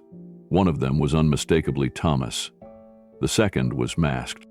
Sophie reached her vehicle just in time and sped off. The camera followed Thomas turning away, pulling out a phone. He spoke into it for 6 seconds. There was no audio, just the timestamp. The silence spoke louder than words. Keanu clicked open Sophie's handwritten notes, scanned into a PDF. Her handwriting was small, meticulous. "You're reading this, then I've failed to stop them. I'm sorry. I tried to do it the right way, but the systems are broken, the protections don't exist. They erased me from the inside out. They knew what I'd do the moment I filed the alert." Below it was a list. Names, organizations, timelines, arrows showing relationships between actors, dates, decisions. Keanu kept reading. "I went to the FBI. A man named R. Tinsley. He smiled, took the files, and said he'd follow up. A week later, my apartment was ransacked. My hard drives were gone. My security clearance was revoked. I knew then. I was on my own." Keanu looked up, his jaw clenched. The depth of it, the coordination, the ease with which they had dismantled her life and the lives of others who never even knew they were being exploited. The war widows who had trusted them, the families, the children, the dignity of suffering turned into spreadsheets. He returned to the drive and clicked one more file, simply labeled, "Why Keanu?" It was a personal message, a video. Sophie sat in a small room with bare walls, her hair shorter, her face thinner. She looked directly into the camera, eyes steady despite everything. "I know you're probably wondering why I chose you. I don't blame you, but you were the only one who never looked away when things got uncomfortable. You stayed. You asked questions. You gave without expecting credit. That's why I kept ringing your doorbell, because some part of me knew you would answer." Keanu stared at the screen long after the video ended. Sophie's words echoed in the silence of the kitchen, like a whisper that wouldn't leave the walls. He sat motionless, the laptop humming softly beside him, the USB drive blinking faintly, as if alive with everything it carried. His hands clenched the edge of the table, his pulse was steady, but his mind was not. He had trusted Thomas, more than trusted, relied on him. Through tours, events, and even private moments of grief, Thomas had always been there, quiet, loyal, professional, or so he thought. Now, every handshake, every quiet glance, every moment of silence between them felt different, rewritten by what he had seen.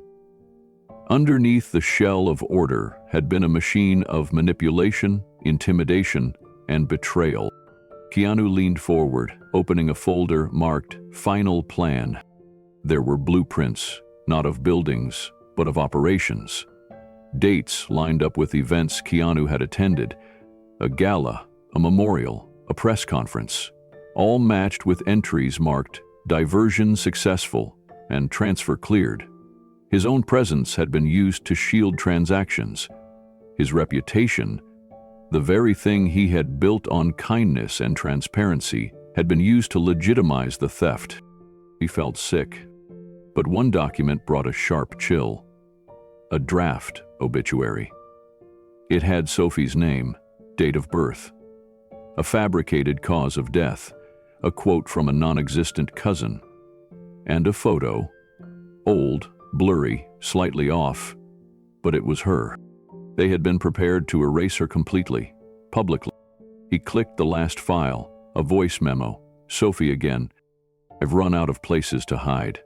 If something happens, I've left a mirror drive in a Dropbox, but it won't survive long. I need someone who still believes in truth. If this reaches you, Keanu, please don't let them win. He closed the laptop slowly. For the first time in weeks, the weight of 3:17 a.m. made sense. It wasn't random. It wasn't a ghost. It was Sophie, signaling, pleading, waiting. And now that he had answered, there was no turning back. Keanu stood up, eyes scanning the house. Everything suddenly felt unfamiliar. The walls, the windows, the air itself. He walked to the living room, opened a drawer, and pulled out an old burner phone. He turned it on, waited for it to boot, then dialed the only person he trusted left, on the outside. "Detective Marquez," he said when she answered, her voice groggy but alert.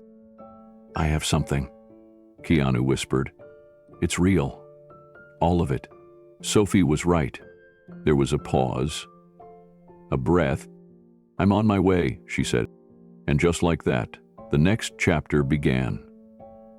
Not in silence, but with a voice finally heard. The next morning, the sun rose over Los Angeles as if the night before hadn't shattered anything. But inside Keanu's Malibu home, the atmosphere was steel cold. He stood by the glass wall of the living room, staring out at the sea. The USB drive lay on the table behind him, unplugged. The laptop was gone, its contents already duplicated, encrypted, and uploaded through a secure channel to Marquez and two independent journalists Sophie had once trusted. The time for silence had passed. Thomas arrived at 9:00 a.m. sharp like he always did. Dressed in his usual dark gray blazer, sunglasses tucked into his collar, holding a thermos of black coffee. He walked in as if nothing had changed. That was his strength. Normalcy. He could wear it like armor. "Morning," he said, setting the coffee on the counter and glancing around. "You're up early?" "I didn't sleep," Keanu replied, his tone flat. Thomas gave a light chuckle. "Yeah, you've had that look lately. We should get you back on the supplements. Melatonin isn't a crime, man." Keanu didn't smile. He turned fully toward him now. "We need to talk. Sit down." Thomas raised an eyebrow but complied, moving slowly to the edge of the sofa. His movements were practiced, controlled. This wasn't just a conversation. It was a chess match. And Thomas was already watching for the first weak move. Keanu remained standing. "I'm going to ask you once," he said, "and how you answer will decide everything." Thomas tilted his head. "Okay. Do you remember Sophie Yun?" There was the briefest flicker. His right eye twitched, just slightly, but his voice didn't shake. "Yeah, of course. She interned with us years ago. Left suddenly. Heard she had mental health issues." Keanu's jaw tightened. "I found her." Thomas's body stayed still, but the shift was there. A subtle drop in the shoulders, less calculated now. "He's alive," he said, tone still casual, but the words were slower. "She is," Keanu confirmed. "And she gave me everything. Emails, transfers, audio, names. You were sloppy, Thomas." Thomas sighed and leaned back on the couch. "Look, I don't know what she told you, but..." Keanu cut him off. "I'm not here for an explanation. I'm not here to listen to rehearsed lines. I already sent the data to the FBI, to Marquez, to two journalists who've been investigating the same nonprofit for 3 years. This is done." For the first time in their years of working together, Thomas didn't respond immediately. He stood up, adjusted his cuffs, and slowly approached Keanu. His eyes were harder now, colder. "You're making a mistake," he said. "You think this is about me? You think I'm the end of the line? I was just doing a job. I followed orders. You don't understand how far this goes." Keanu's voice was steady. "Then enlighten me." Thomas's face shifted. The smile returned, but it was different now, darker. "You just blew the cover off a system that runs deeper than you can imagine. These people don't hold press conferences, Keanu. They don't send subpoenas. They erase. Quietly. Efficiently." Keanu didn't flinch. "Then let them come." Thomas took one step closer. "You think the public cares? You think headlines will matter? By the time anyone reads a single article, the narrative will already be rewritten. You'll be called a sympathizer, a liar, a man unraveling under pressure. They'll dig into your past, twist it, humiliate the people you love, all for a woman no one even remembered. Keanu didn't move. He let the words fall, one by one, like pebbles thrown at a wall that wouldn't break. "I'm not afraid of them," Keanu said quietly. "And you should be." Thomas's mask cracked then. For just a moment, something in his face shifted. Panic? Rage? It passed quickly, but not quickly enough. "You were like family," Keanu continued. "And you used that to hide. You used me to clean your crimes. You stood beside grieving mothers, war widows, cancer patients, and you stole from them. That's not just betrayal. That's rot." Thomas's voice dropped low. "If you think this ends with me in a courtroom, you're more naive than I thought. The system's designed to absorb the hit. People like me vanish. People like you, they suffer publicly." Keanu nodded slowly. "Then I'll suffer. But I won't lie for you." There was a long silence between them. The hum of the ocean beyond the glass. A gull cried in the distance. Keanu could feel the shift. The conversation had ended. The truth was laid bare. There was no going back. Thomas picked up his thermos from the counter. His grip on it was tight. For a second, Keanu watched the knuckles whiten. Then Thomas exhaled, forced a smile, and started walking toward the door. "You've made your move," he said as he passed Keanu. "Just don't be surprised when the board makes theirs." Keanu didn't turn. "I'm counting on it." The door closed softly behind him. Keanu stood in the middle of the room, his hands loose at his sides. The silence felt different now. He wasn't alone in a mystery anymore. He was inside a war. He walked back to the table and picked up his phone. A text had arrived from Marquez. "FBI received files. They're verifying. We've got movement. Stay safe." He sent a one-word reply. "Understood." Keanu then pulled open a drawer and removed an old leather-bound notebook. He flipped to the first blank page and wrote down one name, Thomas Varelli. Then beneath it another, Vanguard Restorations. Then more names. Names from Sophie's notes. Shell companies, dates, events. He was building something, a ledger, a record, because if the truth was going to fight against erasure, it had to be visible, persistent. He closed the notebook gently and placed it beside the USB drive. Outside, the sun was rising fully now. The light poured into the room, cutting sharp lines across the floor. But inside Keanu's mind, the darkness hadn't lifted. Not yet. He turned to face the window again. Not just to watch the waves, but to wait. For what came next. For who came next. And when it did, he would be ready. The morning sky over Los Angeles was heavy with gray clouds, as if the weather understood the gravity of what was about to unfold. Keanu stood backstage, inside a modest television studio. Not a high-gloss morning show, not a flashy celebrity appearance. It was a live broadcast on a respected national public affairs program known for transparency, accountability, and asking real questions. He had refused makeup, refused a pre-interview, refused cue cards. All he had brought was a single sheet of paper folded in his jacket pocket. As the floor manager counted down, Keanu took a deep breath and stepped onto the set. The lights weren't harsh. The host greeted him with a warm but curious expression. There were no jokes, no laughter, just a seat, a mic, and a nation waiting. They went live within seconds. The host opened simply. "Keanu, you asked for this time. You've never done something like this before. Why now?" Keanu looked directly into the camera. "Because someone trusted me," he said, "and I didn't listen until it was almost too late." The room fell silent. He didn't speak like a man reading a prepared statement. He spoke like someone who had been living with a weight for far too long.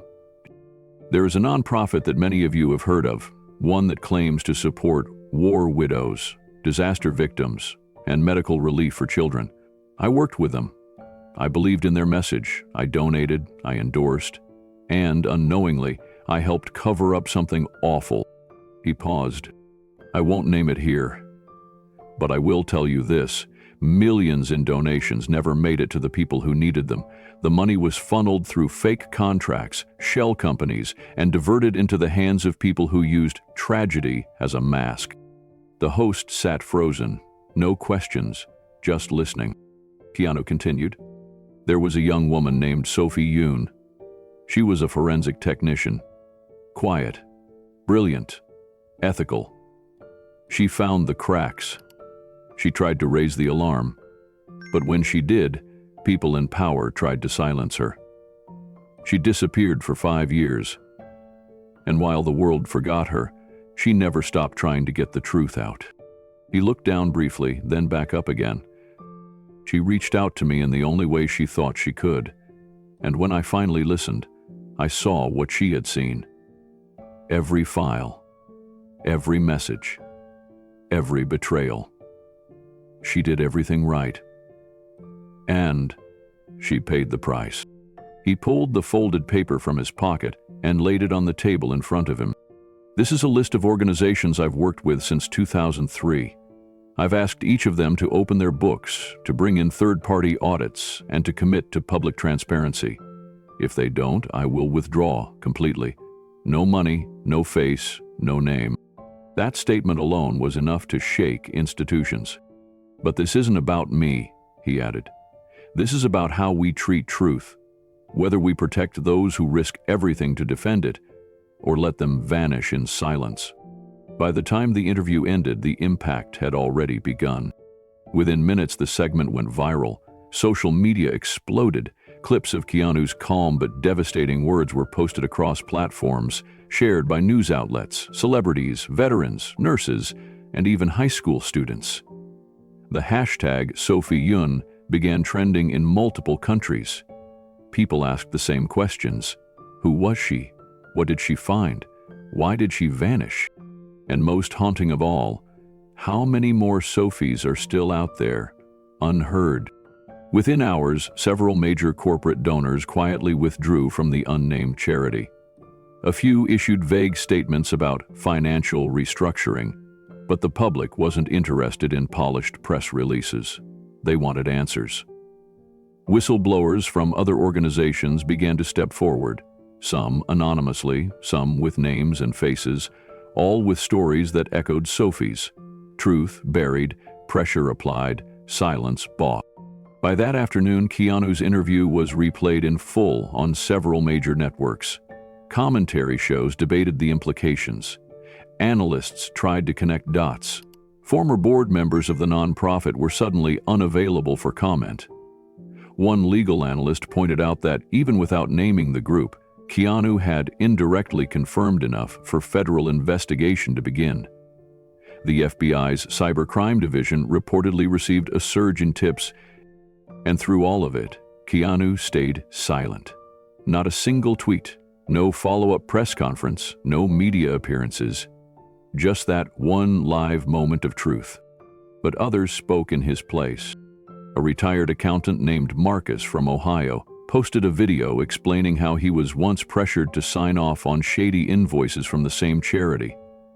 A nurse in New Jersey wrote an op-ed about how her small hospital never received promised supplies after a donation pledge had been made in Keanu's name. A war widow shared a photo of her child holding a damaged wheelchair they'd been told would be replaced through the charity's program, but never was. Each story added weight. Each voice made Sophie's warning more undeniable. At dusk, a mural appeared on the side of a building in Koreatown. It was simple, a silhouette of a woman holding a small USB drive, standing in the rain. Above her head, the words, "She rang the bell, he answered." That night, a journalist from a major outlet published a feature titled, "The Disappearing Intern: The Truth Behind Sophie Yoon." The article told the story of a gifted forensic technician who uncovered anomalies in financial statements tied to relief efforts. It described the strange internal emails she once sent to a friend, with only the words, "If I vanish, it's because I told the truth." It ended with a chilling quote from Keanu's interview. "This is about how we treat truth, whether we protect those who risk everything or let them vanish in silence." As the world read, watched, and processed, Sophie's name became more than a mystery. It became a movement. Keanu sat in his living room that night, the lights low, the air quiet. He looked at the same door that had once terrified him, the same doorbell that had broken his sleep. Now he understood. That sound had never been a threat. It had been a call, and the world was finally listening. The victory was short-lived. Just 2 nights after the broadcast, Keanu returned home late from a quiet dinner with his sister, only to find the gate to his property ajar. That never happened. He drove in cautiously, headlights washing over the driveway. His stomach tightened. The porch light flickered once, then dimmed. When he stepped inside, the house was dark and silent.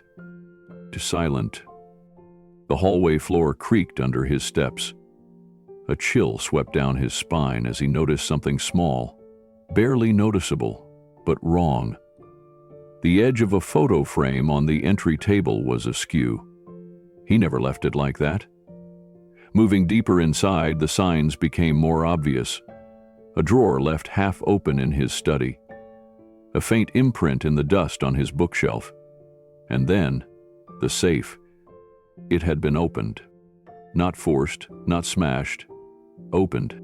The files inside were untouched, but the USB Sophie had given him, already backed up and handed to authorities, was missing. Whoever had broken in knew exactly what they were looking for, and they had taken it, unaware that it was no longer the only copy. Keanu stood still, his jaw clenched. It wasn't just about intimidation anymore. This was a message.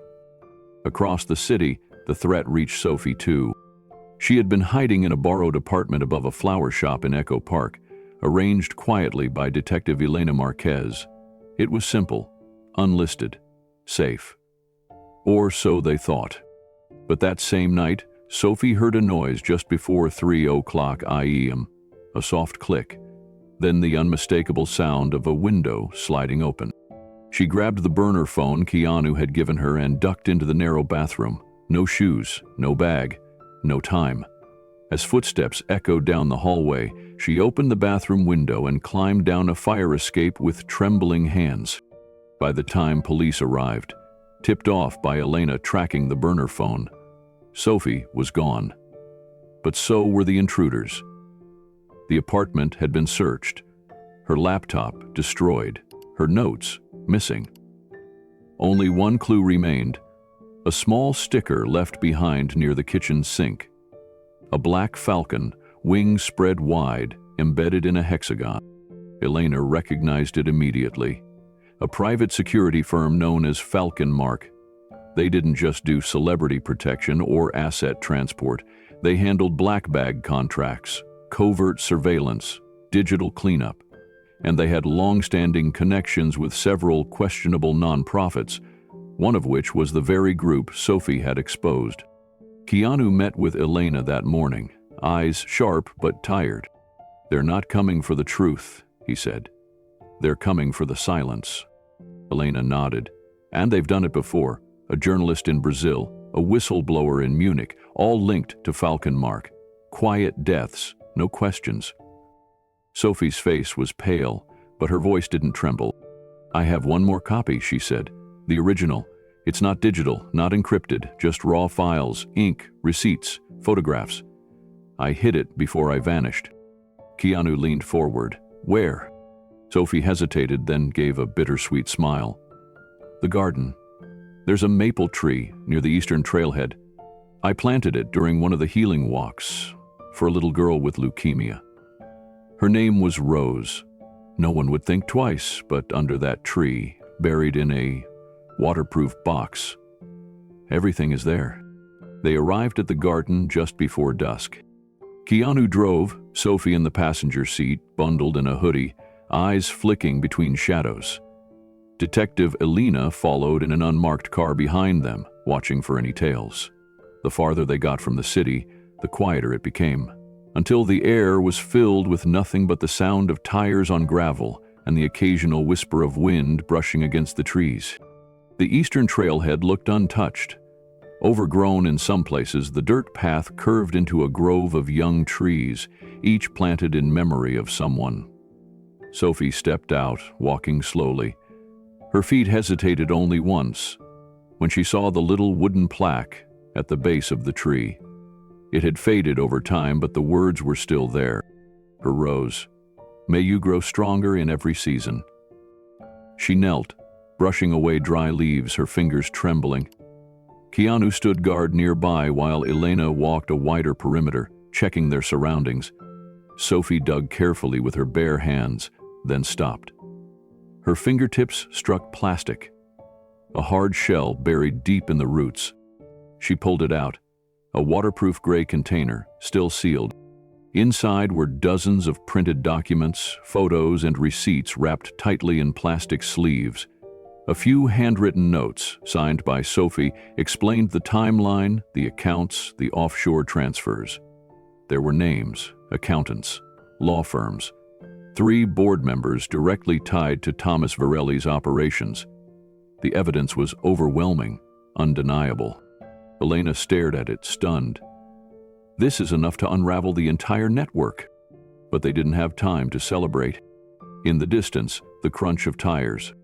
Keanu looked up. Headlights.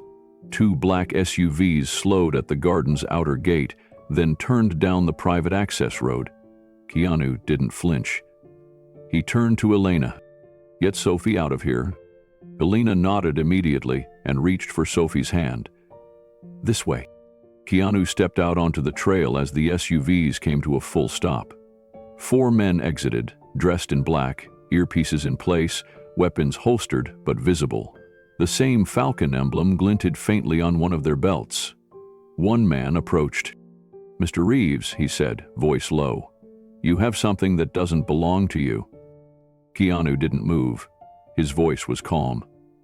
"No, I have something that never belonged to you." The man took a step closer. "You can walk away from this. Hand it over.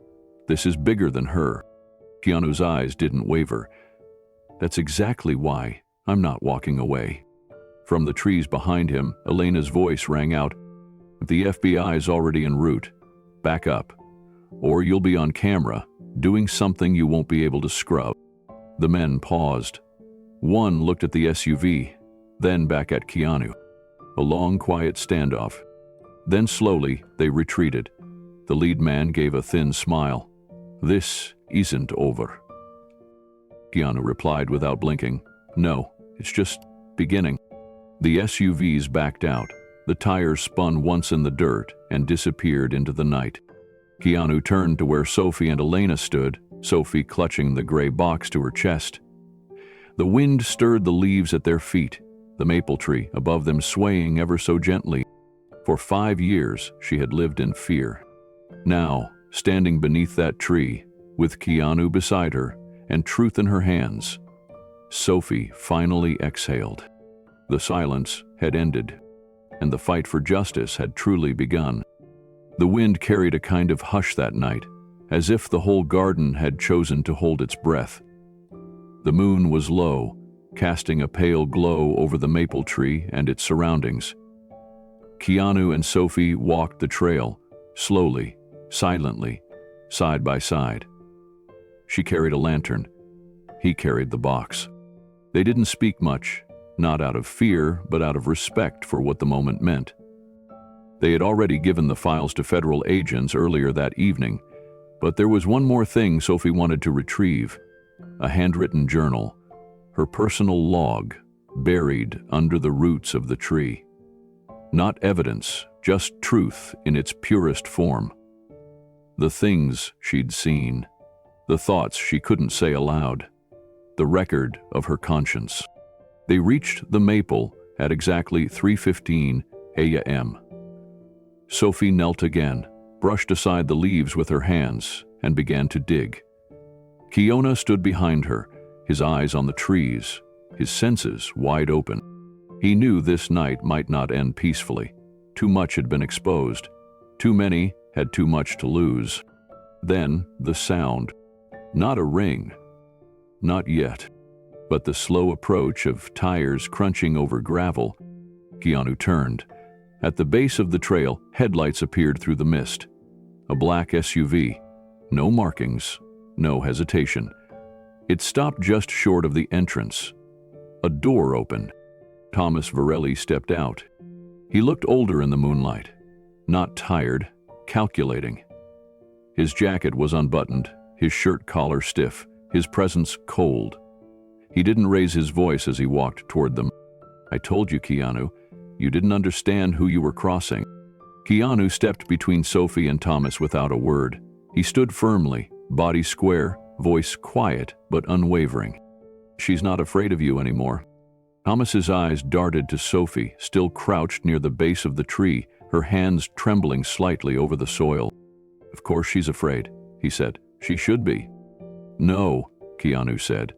"That ended when she rang my doorbell. You should be the one afraid now." Thomas smirked. "Do you think the feds will protect you? That this will end in a courtroom with a gavel and applause?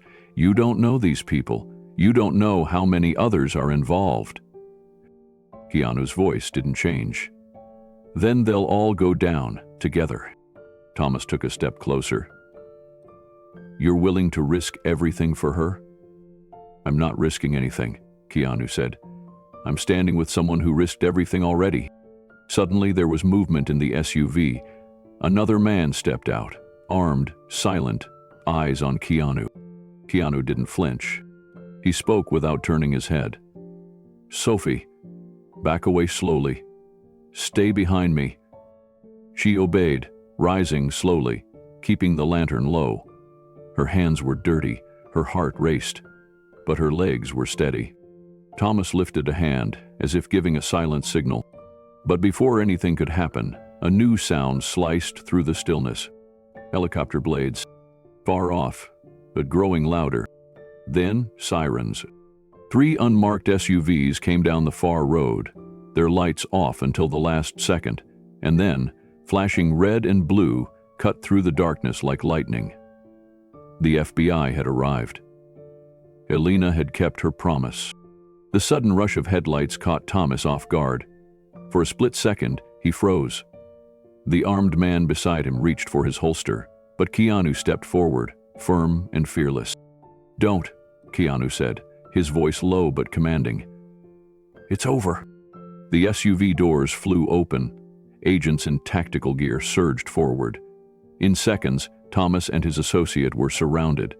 Weapons were drawn but never fired. The man who had once operated from the shadows, who had silenced so many voices, was now under a white-hot spotlight, with nowhere left to hide. Thomas raised his hand slowly, his eyes narrowing, not in surrender, but in resentment. As the agents cuffed him, one of them read him his rights. He didn't say a word. But just before he was placed into the vehicle, he turned his head toward Keanu and Sophie. "You think this ends with me?" he hissed. Keanu didn't move. "No," he replied. "This ends when no one else has to fear ringing a doorbell." The vehicle doors slammed shut. The convoy pulled away down the road, disappearing into the night with sirens fading into the distance. Sophie remained still under the maple tree, her eyes wet but steady. "It's strange," she whispered. "The doorbell used to mean danger, but now—" She didn't finish the sentence. Keanu stepped beside her, crouched near the base of the tree. He reached into the small hollow she'd uncovered. There, wrapped in waterproof fabric, was the final piece. Her journal. The personal truth she had hidden away, unsure if anyone would ever read it. She held it in her hands, staring at the faded cover, before finally smiling through her tears. "It's time," she said. They walked back through the garden path, slow and unhurried. There was no fear now, only a sense of long-awaited peace. As they reached the parking lot, The garden's old intercom system suddenly crackled to life. Keanu turned, puzzled. A faint chime echoed across the empty grounds. It was the sound of a doorbell. 3 tones, clear, soft, echoing. Sophie turned toward the speakers, her breath catching. "It's the same one," she said quietly. "From your house, the exact same tone." Keanu looked up at the sky. It was exactly 3:17 a.m. He nodded slowly. One last ring. No threat, no warning, no fear. Just a signal. That hope had finally been heard. They stood there for a long moment, not speaking, just listening as the wind carried the sound away. Sophie exhaled. Her hand clutched the journal close to her chest. "I thought no one would ever believe me." Keanu looked at her, eyes steady. "I didn't just believe you. I waited for you." A soft breeze passed between them as they walked together under the stars, past the trees that had once hidden her truth, and toward a future that would no longer be built on silence. That night, for the first time in years, neither of them looked over their shoulder. Because at 3:17 a.m. the final ring wasn't a warning. It was a beginning. The headlines ran for weeks. But not about Keanu. They were about her. Articles appeared in major outlets. Editorials dissected her courage. Podcasts debated her silence. Comment sections filled with theories, tributes, and tears. They called her the girl who rang the bell, a name that sounded almost mythical. But Sophie Yoon wanted no part of the spotlight. She refused interviews. She'd declined book offers, speaking invitations, documentaries. No memoir, no streaming deal. All she asked for was to be left alone, and to help others in peace. After the storm passed and the nonprofit was dismantled, Sophie quietly relocated to a small town on the edge of the city, near where the hills met the sea. There, she volunteered at a domestic abuse shelter. She worked the night shift, sorting supplies, preparing meals, comforting women who spoke in broken whispers and carried bruises they no longer tried to hide. Most nights, no one there knew who she was, and she liked it that way. She didn't need anyone to remember her name. She just wanted to make sure they remembered someone had once listened. Keanu, meanwhile, made sweeping changes to the charities he supported. Every dollar was now traced, every partnership vetted. Transparency wasn't just a buzzword anymore, it was the foundation. He stepped back from the red carpets and leaned deeper into the real work. Less press, more purpose. Still, not everything went back to normal, because sometimes, late at night, he would return to the garden. Not for meetings, not for photographs. Just to walk, just to remember. And sometimes Sophie joined him. They never spoke much during those walks. They didn't need to. The garden had become something sacred, a place where truths were buried, unearthed, and healed. There was one particular bench they favored. It overlooked the maple tree where the final file had been hidden. They'd sit in silence for long stretches, listening to the night wind rustle the leaves, sometimes sipping tea from thermoses they'd bring without asking. Every visit felt like a pause in time. And then, one night, something unexpected happened. Keanu had gone alone that evening, as he sometimes did. The sky was overcast, clouds rolling low and gray. He sat on the bench with a book in hand, but barely read a word. His mind wandered to everything they'd endured, everything that might have gone differently. As he stood to leave, something made him stop. A soft tone rang through the garden. 3 gentle notes. The same sound. The doorbell. It echoed through the stillness. Keanu turned, eyes scanning the shadows. No one was there. He stood motionless for a full minute, listening, searching, waiting. Then he smiled, because this time, the bell didn't bring dread. It brought peace. He walked to the old intercom near the gate and gently touched the button. It was old, rusted, and supposedly disconnected. But something in it had remembered. Or maybe someone had returned just for a moment to remind him that some echoes don't fade. Some rings never mean goodbye. They just mean someone still cares enough to be heard. In the weeks that followed, Keanu visited the garden more frequently. Not out of fear, not even out of habit, but out of something gentler. Reverence. Reflection. There was a comfort in knowing the worst had passed, and yet something pure had endured. He walked the same gravel path Sophie once did every night. Sometimes he'd bring a rake or a pair of gloves and clear the leaves from around the tree where they'd found the final backup. Other times he'd just sit and listen. Because in that silence, he felt more connected to everything they'd been through than in any interview, any headline, or any courtroom. He began leaving small things behind: a folded origami bird on the bench, a candle in a jar placed at the base of the tree, a book of poems sealed in plastic and tucked inside a hollowed stone. Not for Sophie exactly, but for anyone else who might come. For the next girl who needed to be believed. For the next soul trying to ring a bell in the dark, praying someone heard it. And Sophie did return sometimes. Never on a schedule, never announced. Once, Keanu found a scarf she'd left on the bench. Pale blue, hand-stitched at the edges. Another time, a pressed flower placed gently on the intercom box. Once, a thermos of chai with a post-it on it that simply read, "Drink while warm." They never discussed these gestures, never confirmed who left what, but they knew. It was their way of saying, "I'm okay, I still believe, I remember." Outside the garden, Sophie's story continued to ripple. Young whistleblowers cited her as inspiration. Lawmakers pushed for stronger protections. A scholarship fund was created in her name. She had nothing to do with it.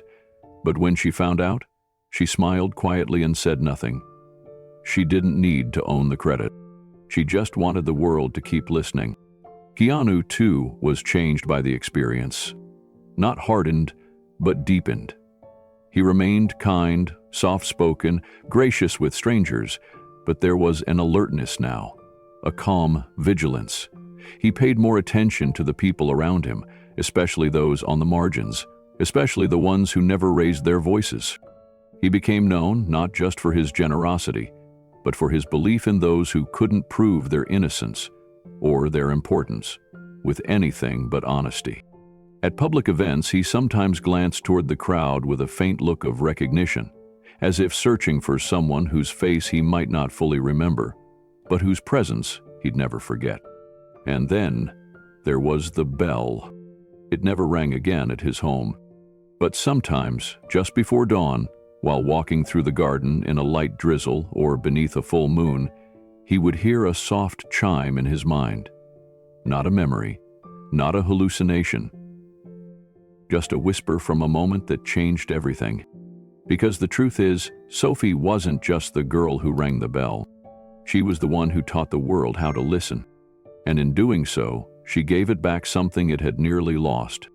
A little faith in silence, a little trust in courage, and the reminder that even in the darkest hour, someone might still be out there, ringing for you. The night air was cool and still as Keanu stepped into the garden alone. A light breeze stirred the leaves, and moonlight filtered down through the canopy of branches. The path beneath his feet was familiar now, worn in places where his steps had passed too many times to count. But tonight, something felt different. Not heavier, not lighter, just still. He paused near the tree where Sophie had once hidden the truth beneath the roots. It looked so ordinary now, just bark, dirt, petals scattered in the wind. But to Keanu, it would never be just a tree again. It was a monument, not one made of stone or carved with names, but living, breathing, growing. Just like the story behind it. He crouched down and touched the soil, damp from last night's rain. Then he looked up, slowly turning his gaze toward the quiet edges of the garden. And for the first time in months, he felt something new. Peace. What haunted him wasn't the mystery anymore. It was the idea of how close everything had come to staying buried, If Sophie hadn't rung the bell that first night, if he hadn't looked deeper, if he had dismissed the note, the sound, the fear in her eyes when she finally stepped from the shadows, if he'd told himself it was nothing, the truth might have stayed buried forever, and people would have suffered. He remembered her words clearly.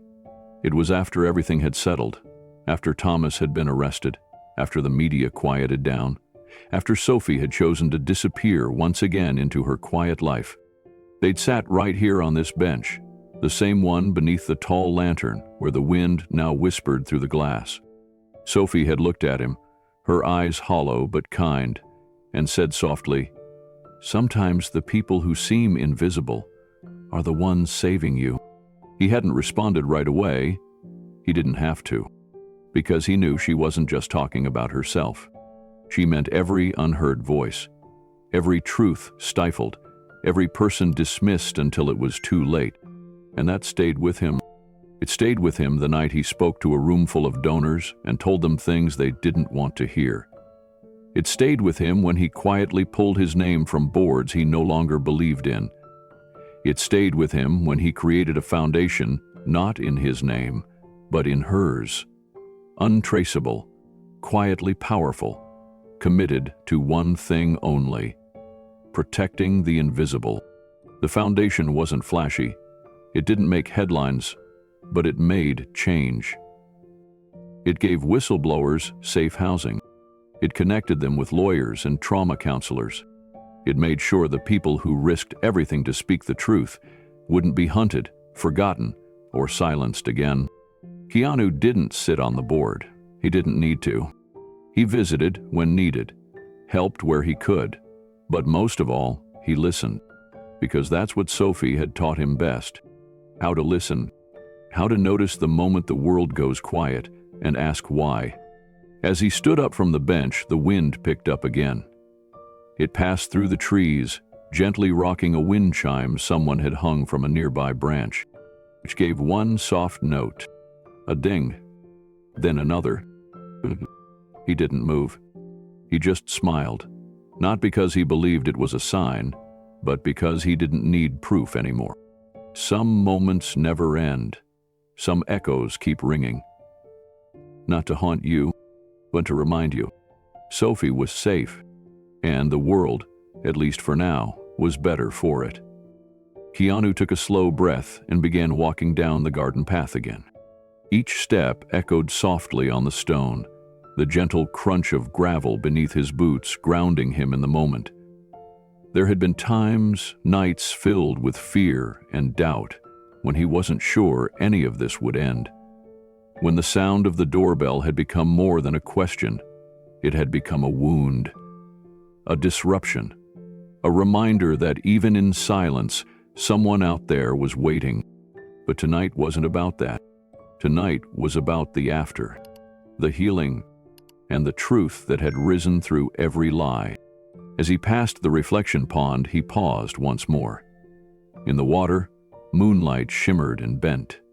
His reflection looked older, yes, but steadier too, more anchored, more awake. For a man who had spent much of his life in quiet observation, Keanu now understood something deeper. Silence wasn't always peace. Sometimes, silence was someone screaming for help in a voice the world refused to hear. And so the doorbell had rung, again and again, until he chose to listen. He reached the final bend of the path, where a small sign had been staked in the ground. It was simple, hand-carved, weatherproofed. Just 4 words, painted carefully in dark blue. Truth needs shelter too. Keanu had chosen the phrase himself. And beneath that sign, nestled in the garden's far corner, stood a modest glass structure, no bigger than a cabin. Inside were desks, encrypted computers, and soft lighting. It looked like a greenhouse, but what it grew wasn't visible. It was trust, a place where whistleblowers and victims could come, sit, and speak, without cameras, judgment, or fear. They called it the Bell House, named not for the sound itself, but for the idea behind it, that someone had to be brave enough to ring it. Keanu turned and began walking back the way he came, passing again beneath the old trees. A warm wind circled, and somewhere behind him, the wind chime swayed once more. He didn't look back. He didn't need to. He'd come to believe that when the universe really wants to get your attention, it doesn't shout. It knocks. It waits. And if you're lucky, it rings. Tonight he wasn't alone. Not really. Sophie wasn't far, he knew that. She still volunteered on occasion at the local shelter and helped the foundation quietly from behind the scenes. She never wanted attention, never wanted applause, but to the people whose lives she saved, she was unforgettable. And to Keanu, she was a reminder that even a whisper could shake a mountain. Before leaving the garden, he turned one last time and looked toward the tree. His heart felt still and whole. Then he whispered almost to himself, "Thank you." He didn't know if it was for Sophie, or for the bell, or for the part of him that had chosen not to turn away. But maybe all of it mattered. Maybe that's the point. Because even the smallest sound can lead to the biggest change. Call to action. Have you ever ignored a small sign that turned out to mean something big? Tell us in the comments. We'd love to hear your story. And what kind of mystery or emotional journey should Keanu take on next? Let us know. Your idea might become our next incredible story.